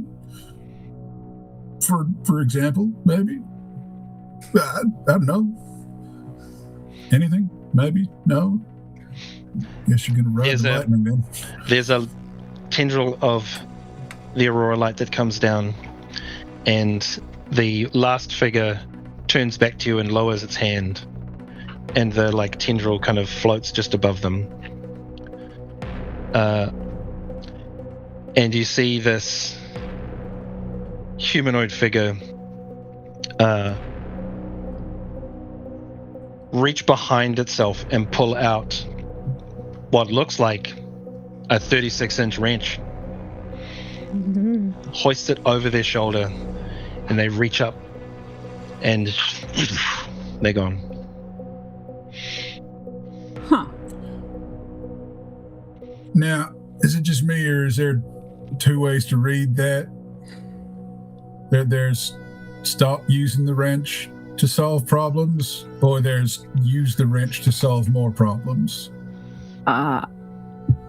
Based on your question, I got don't use the wrench to solve problems. That's unless you need to tighten a bolt. Loose bolts are at the risk of talking ourselves into a frozen circle here, what if the bolt needs loosening rather than tightening? We're getting into a butterfly effect situation here that, frankly, I think is impossible to resolve. So, Milton, the one thing I wanted to say is that the problem with not being broken is the cracks are where the light gets in. All of us are broken to some degree. It's how we deal with it. None of us have shattered because we're still here. We've all made choices that we wish we could take back. It's how we live with them now that makes the difference. What we've learned from them. We're never going to make it through life without making any mistakes, brother. That's just not going to happen. But we pick up the pieces. We put them back together as best we can. Jack's gonna sneak a sneaky side glance at April. I want to see how that landed, if possible. What do you want me to roll for it? I mean, maybe an empathize? Yeah, sure. Yeah.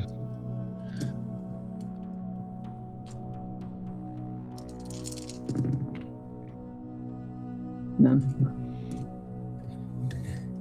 nothing. I think like very surface level, aside from getting any deeper insight, April looks like close to tears from exhaustion.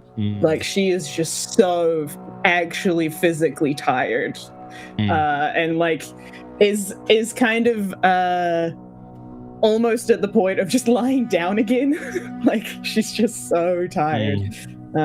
Is the main thing that you can get from her at the moment. Jack's gonna slap both of her hands on her knees. Well, Yep. Time to hit the old dusty field. And get up. Yep. And then extend a hand to April and Milton. Haul them up. And then go over and do the same to Gareth. If you accept the hand. And then be like, okay. And then Gareth like grabs basically at your elbow to get as much leverage as possible. And it's that like rock, because Gareth is much heavier than you. Yeah. But it gives you the nod as he stands up.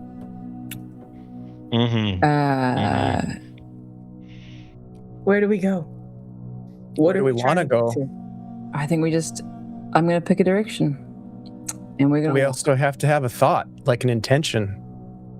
That's how it works. We have to walk with intention on where we want to go. It's not... Mel, when you did it last time, I understand that you said that you were thinking of the three of us, but was there any of us in particular that were the key point of focus with the three? Well, I mean, I like all of you the same. I like all. I mean, you're all my best friends, and I like you all the same. But I was thinking of Jack, and it's only because Jack.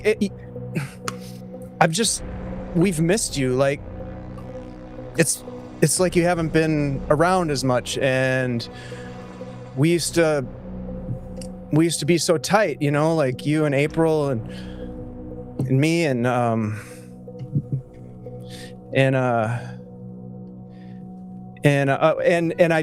missed that, and I wanted to bring us back together, and so that's why I want us all to be together. Gareth, you too. I appreciate that, Milton, but I haven't been around that long. What I am going to say, though, is it certainly seems to me that may well have influenced where we ended up. So I would like to try something if y'all are amenable. Okay. And Gareth like digs into like the back pockets of his jeans to see if he can find 3 lengths of like grass or straw or twigs. You know, just stuff that detritus that ends up working on the ranch. Absolutely. And he snaps one off short and said, I figured if y'all draw from this, whoever gets the short straw, we use them as the focal point. Jack, if you draw, then it's me. How do we feel about it? Worth a try. Worth a try. Sure. I don't know mechanically how we're going to work out this game of drawing straws, but you know, No, it is. like a fun That's for game. Allan to figure out. That's Alan, for yeah, Allan to figure yeah. Alan can roll something. So, Good luck, okay. buddy. Oh shit! All right. All right. There's 4 of you. I'll roll a d4. There's 3 because I'm assuming How we're not going back to Jack. convenient. Well, no, How I'm including Jack as well. Okay. No, but I got a 3, so it's April. Fucking fuck. Language. April, where are you? Cool. Well, I guess pulls the short grass. This is stupid. This is fucking stupid. No. There's no big day that fucked up, okay? We're just gonna be stuck wandering forever. Like But we King. still need a focal point. And it's you. Fine. Maybe I do need to stress that I don't know this is going to work. I'm looking at the evidence that we may end up somewhere entirely different, Miss April. Who's to say? Or we'll end up back at mine. Whatever. I do hope we don't, Jack. Fine. For your sake, if for nothing else.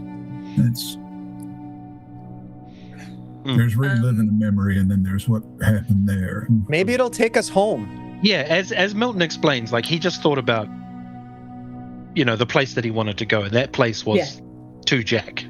Yeah. Yeah. April's gonna like kick the water that we're standing on. Can she like break the surface tension of it? Kind of. Like it's like you're standing in kind of ankle deep water. Not ankle deep, but like a couple of centimeters of water. Like you and then there's a scuff the solid. surface. Yeah, cool. Yeah. Okay. April, if this doesn't work, we've proved another theory wrong, and we'll think of people not with us and go there, if that's what it's Basically the scientific method right there. It's exactly right. I love being an experiment. Let's go. Without putting too fine a point on it, it certainly sounds like y'all have been an experiment before, and this time it's complicated, Gareth. I'm getting that. No, I'm getting that. Nice. Sweet. All right. So we're thinking of me? Is that what we're doing? No. April, you are the one who is deciding where. Oh, I'm leading the way. Yeah. Oh. Yeah. Oh. Yeah, so you're going to have to give me a lead roll. Good. Can I help in some way? Well, yeah, maybe. If April describes where April or wants. whom to where they are going. I think that not to peek behind the curtain too much, but I think in the last couple of years, April has done a lot of work to not show a lot of struggles to her friends, and therefore is probably not going to lay out what she's thinking about in case that makes them think that there's a problem with it. And also the main thing that she's thinking about is fucking going to bed. Yeah. So I think she's thinking of going back to her bedroom, I think is what she's thinking of. Yeah. Yep. In wherever the real world might be. Yeah. One success. Okay. Nice. So you all hold hands and let April lead the way. And you all take a breath and take that first step, and you all plunge into the water. And then you feel that same dark pressure from being in very deep water. And at the point where it feels like you're about to pop, all four of you wake up in Gareth's truck outside April's house.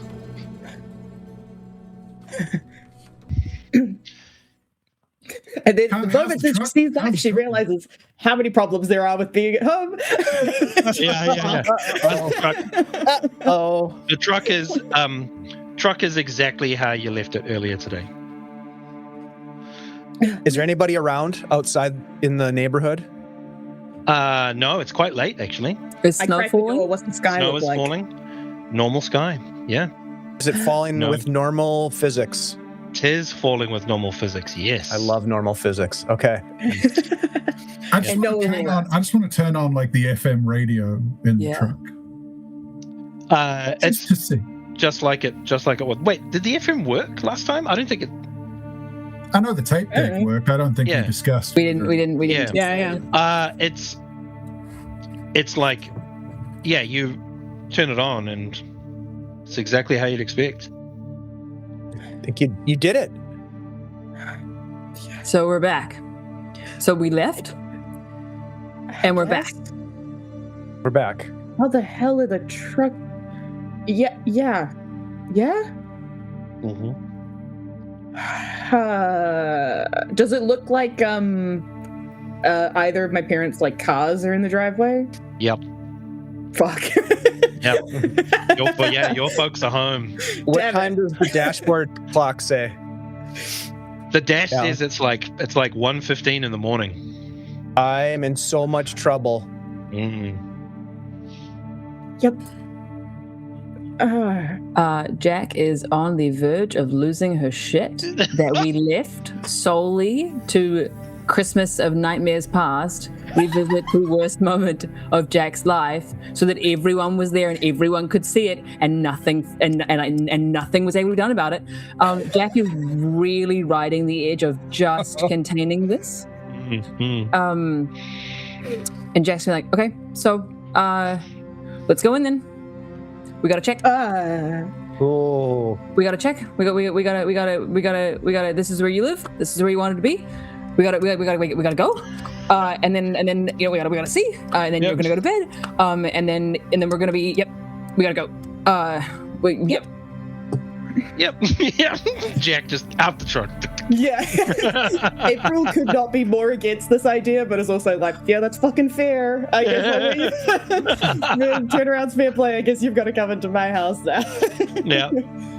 I don't think Jack's not expecting to find anything. Jack's expecting to double check, be like, we're not in an alternate reality at any point, and then Jack's going to fucking go home. Yeah. So Jack's like, cool, awesome, we're back. So we're heading in. Yeah. Yeah, sure. Yeah, you head in. April, you've got a spare key.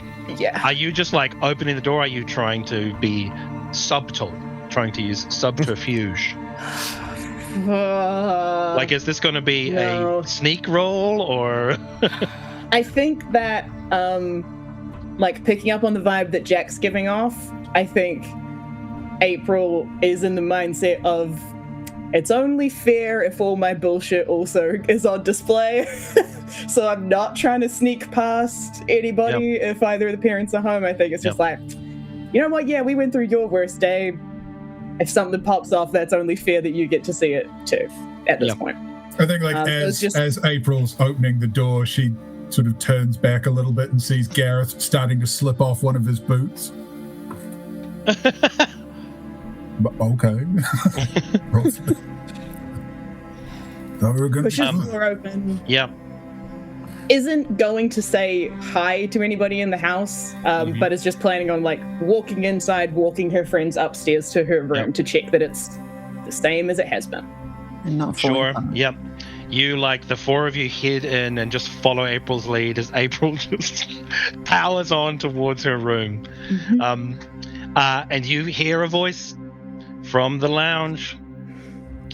Hold it right there, young lady.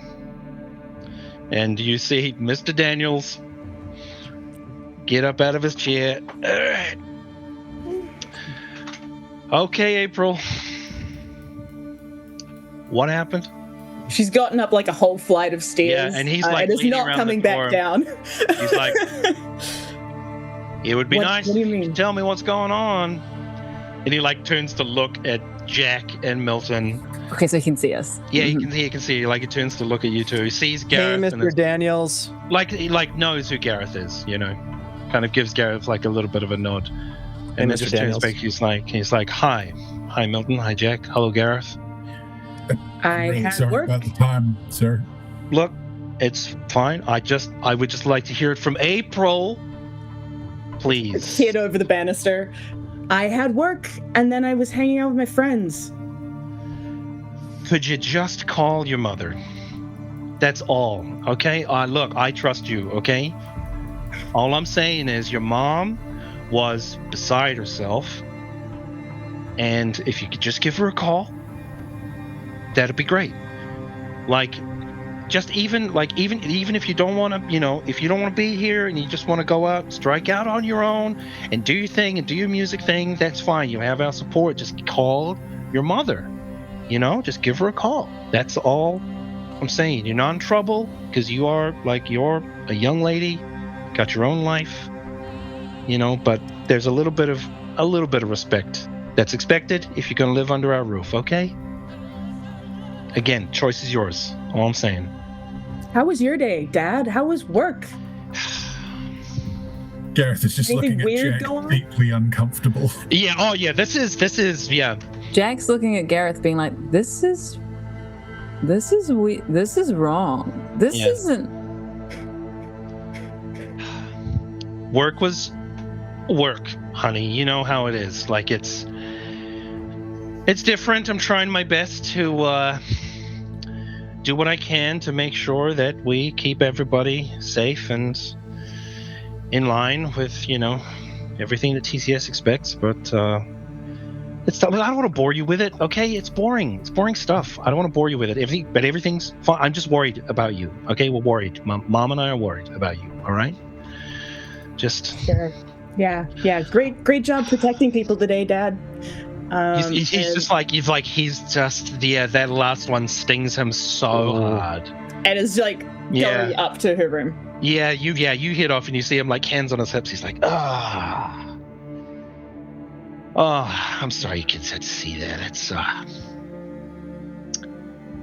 just, family stuff. We've got a lot on it. Everyone has a lot on their plates, you know what I mean? This is when Milton notices that he's got blood all over his t-shirt, his Dungeons & Dragons shirt. Yeah. He closes it. Yeah. He pulls his hoodie over the blood. Yeah. Yep. Yeah. Well, good night, sir. Yeah. Okay. You guys okay to get home? Everything all right? Yeah. Yeah. I'm gonna make sure that everybody gets home, okay, sir? Okay. Again, We can pull up some cots in the spare room if you like. If it's if it's late and you don't want to get home, you can stay here. It's fine. But if you think you can get home, that's all right too. It's up to you. I think I need to go home. I'm sure my parents are worried about me. Yeah, most like. Yeah. We lost track of time, sir. Look, I understand. It's like, it's you kids are doing all sorts of things these days that we don't understand. But just, And he like leans down. He's like, "You want me to call ahead, Milton? Let him know you're okay and you're coming home?" Yes, please, sir. Okay. Mr. Daniels, sir. Yeah, no problem. I will. April Jack, was like you okay? Yeah.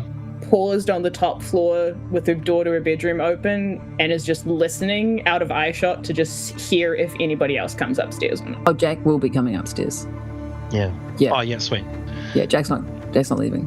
Yeah. Mm-hmm. All right, Jack, you need anything you want us to? Well, I got him, Mr. Daniels. Okay. All right. Gareth, you okay to get Milton home? Jack, you're gonna stay here, Jack? Yeah. Like I said. Thank you, sir. I appreciate that. I just wanted to double check with Jack what her plans were. I'll run Milton home. I might just you call Milton's parents and I'll make sure he gets home, sir. That'll be fine. All right. Well, okay. Thank you. Can I give Gareth a signal just to be like, come back and get me, like, give me 10 minutes, or like, we'll have a shorthand. Meet you around the block. Yeah. Like drop Milton, come back. Yeah. Yeah, sure. The like the loop back thing being like deal with Milton. Yeah. Get me on the way back. Yeah, sure. Yeah. Nice. Cool. So yeah, Gareth and Milton, you head out. You can see Mr. Daniels grabs his phone and kind of gestures to you, Milton, like he's about to call. Yeah, Gareth, Milton, you two head out. April, you're up at your door. April like walks into her room fast enough so that Jack can't clock the fact that she was waiting. Yeah, Jack, you're like halfway up the stairs, and you hear Mr. Daniels. It's like, Jack, you got a minute? Yes. Sure. You like head back down the stairs, and he's there with the phone in his hand, other hand on his hip. He's like, "Is everything okay? Is everything all right?" April's not. She doesn't open up to us as much. Oh yeah. No. I was actually. Can we have this conversation? Not at 2 a.m. I'm just pretty tired, Mr. Daniels. Yeah. It's pretty late. Oh, sorry. I'm kind of not really. I'm falling asleep in my head. Yeah, I'll head on up and Yeah, and, of course. Yeah. Yeah, But, sorry. It's just you're right. It's late. It's late. Sorry, I was just a little bit preoccupied with some things. Okay, but everything's okay. Everything's okay. Are you good? Yeah. Oh yeah. Yeah, everything's fine. It's I mean, Okay. we're just worried. We're worried. That's all. I mean, like with April and everything that's happened, and I mean, you already know this, and we just want to make sure that she's okay. Yeah. Well, I'll pop on up and yeah. You sleep well, Mr. Daniels. Yeah. You too. We'll see you in the morning. I'm gonna lightly. There's just spare blankets in that cupboard over there, and Mr. okay. Daniels, thank you. Linens, all right, okay. Yeah, I'll make sure that Mrs. Daniels brings a towel up in the morning if you need to have a shower. Thank you. Yep. I hoof it up the stairs. Oh yeah. I open the bedroom door. I close it quietly, and then I lean against it, and I'm like, "What was that?" So you get up to April's room. I don't think April has let anybody in her room in the last couple of years. Yep. But her bedroom looks familiar to when you last saw it. It's just that everything is kind of half fallen down. Like it's a lot of the old posters and decorations and things from like when she was way more material girl peppy. But like the big band like cool modern pop star posters have all kind of fallen to the ground and are just sitting there. They haven't been cleaned up or anything. There's streamers kind of hanging off parts of the wall. Everything is a bit of a layer of dust. Her bed's super unmade. There is just a mess of clothes that are spilling out of a chest of drawers that get rifled through every now and again. And there's a desk against one wall of the room that has multiple organizers for like cassette tapes and things next to a huge tape deck. And then also plugged into the tape deck there is like some kind of weird looking like microphone setup, but it has this like big mechanical kind of compartmental box around like part of the microphone. Like it looks like it's been messed with or tinkered with a little bit. And April's just in the middle of taking all the cassette tapes out of her pockets and putting them like where they're supposed to go in the desk organizer, and still hasn't really made eye contact. And it's just like, what do you mean? What was that? Well, you've seemed pretty off all day. And you're not normally shitty with your dad. Did they... You are also normally quite tidy, are you not? Like 3 years ago, your room would have been Yes. Yeah. I'm kind of looking around and clocking the dust, and I'm like, I don't think you're good.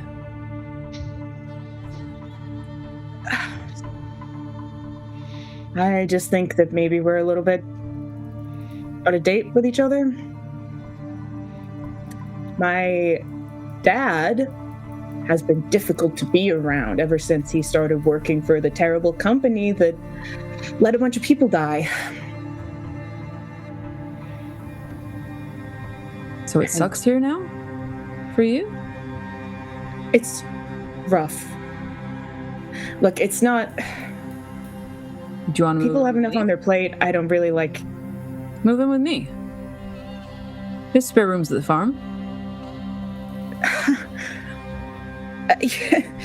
I am not a farmhand.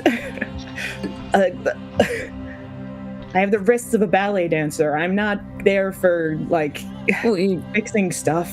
You don't need to work. You can just come It's not your hang job. for a while. It's not your job to look after me. It's fine. It will be fine. I need to find a place soon that's not here. So you just come home every day and you're here, and I clock the room again,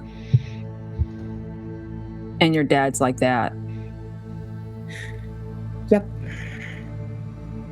Sometimes we argue a bit more, but that was harsh. I don't like upsetting him like that. I'm so fucking tired.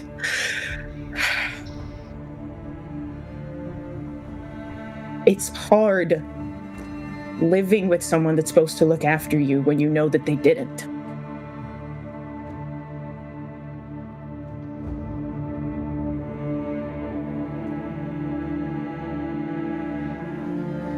But anyway, this is my room.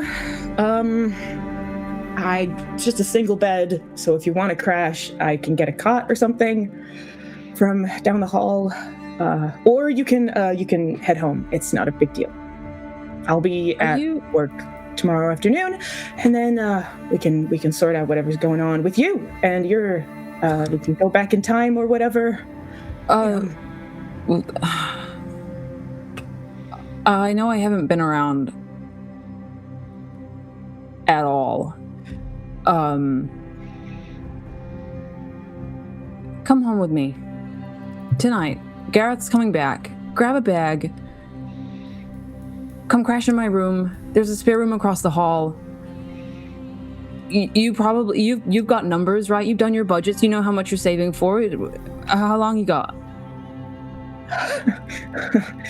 Not long. Come home.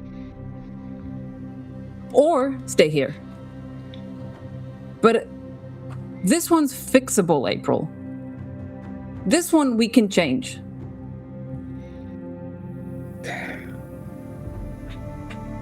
We can make it a little bit better. And you're working, Sure. and then you could... Okay. And the only thing that I think she does is she takes one of the cassettes back, puts it in the Walkman. You're not going to take the rest of them? I mean, I'll be back.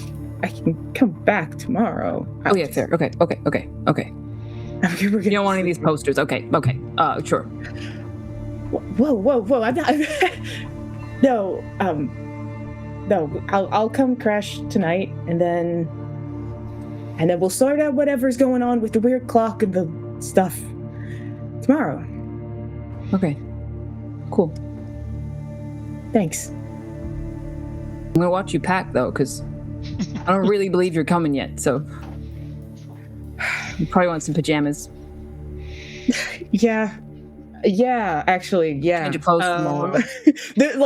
Has to dig to pajamas, has not bothered with we're changing into pajamas for a very long time. You probably want clothes for tomorrow that we can go nightmare hunting in whatever dimension, blah, blah, blah, blah, blah. Great. Yeah. Okay. Puts a random collection of things together. Has the instinct to dip out the window rather than have to go past her dad again, but I think it's just okay. We've done that before. Wait, Gareth? Yeah, he's coming back. Okay, cool, awesome. This won't raise any questions. No. Sweet. Meanwhile, Gareth, you drop Milton off. You get back to, once you arrive at Milton's house, Milton, the light is on in the hall. Thanks for the lift, Gareth. I know.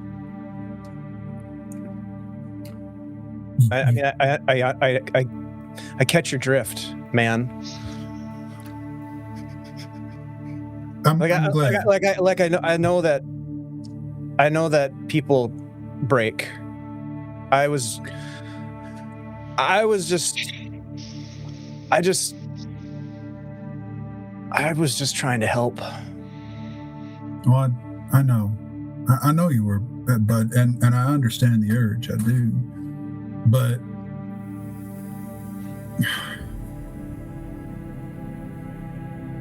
I think your heart was in the right place. I really do. I just feel like trying to wash over something. So some stains can't get painted over, but it's better to accept the things that are rather than trying to ignore them. It's when we ignore them that they start tripping us up. If you get what I mean. Yeah, I do. Like I said, I catch your drift, man. I appreciate that, Milton. Can I hang on to this? And I'll kind of grab the bandana on the neck. Yeah, that one's all yours, bud. You keep hold of it. Kind of. We might need it for the next one. Kind of makes me feel like I'm from Texas. I reckon you'd make a good vaquero. Y'all. Yeah. We'll work on that. All right. Hey, thanks a lot. You're welcome. Go face the music, buddy. Yeah. Okay, I'm going to pull the bandana up and go, stick him up.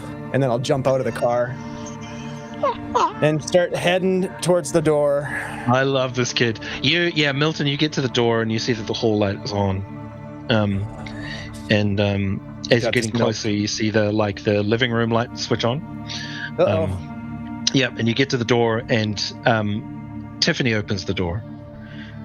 And she opens the door and leans on the door frame. She's like, "What time do you call this, mister?"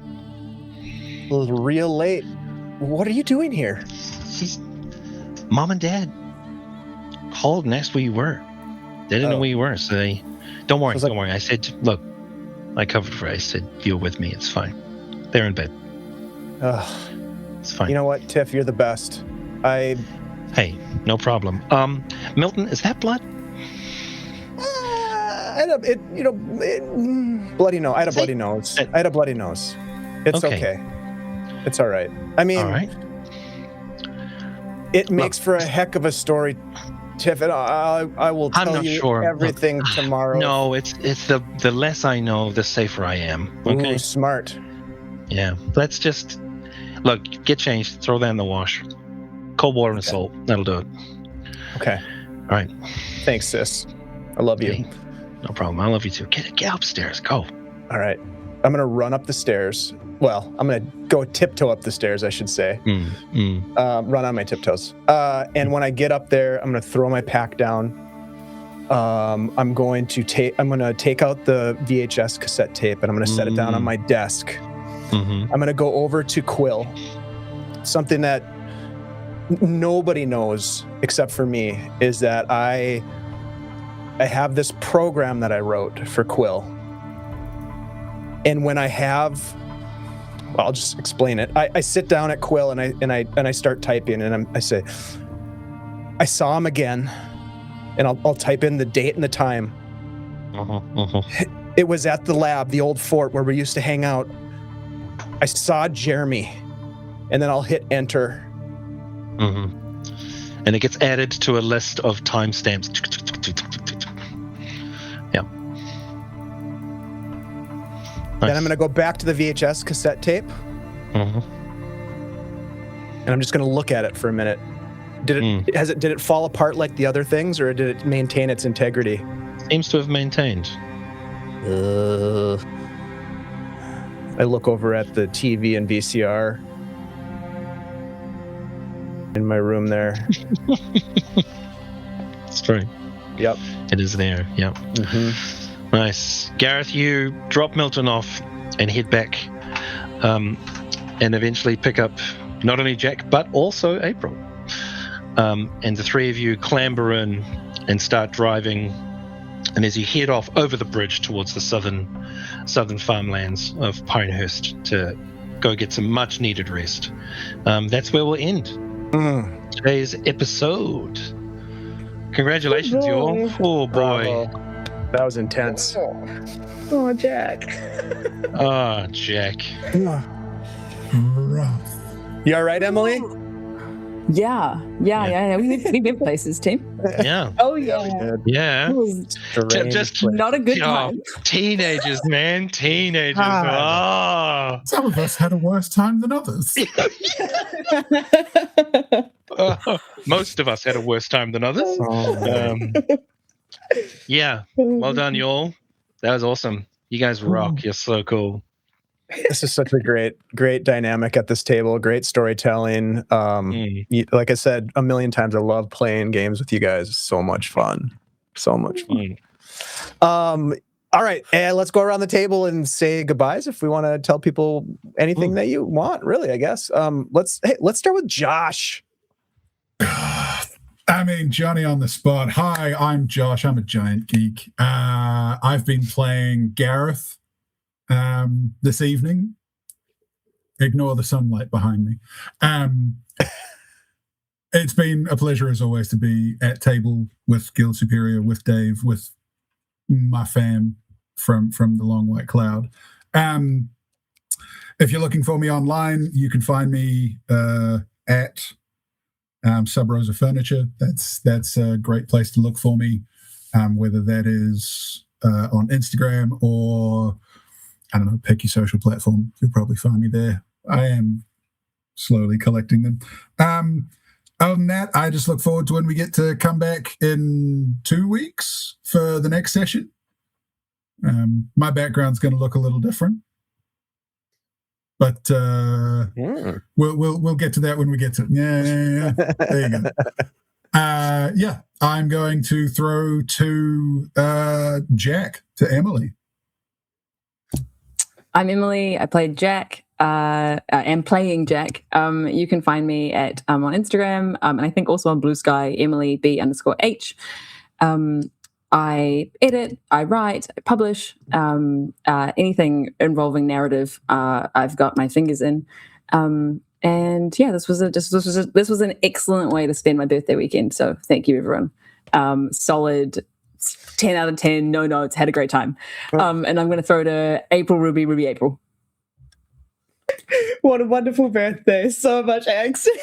Oh my God. Here's a birthday present. Your trauma specifically. My trauma and then my acting chops. We're having a good time. That's true. We're crying. We're laughing. Hello, I am Ruby. I played April today. I had a delightful time, as grumpy and dramatic as April may have been this session. I was having a ball.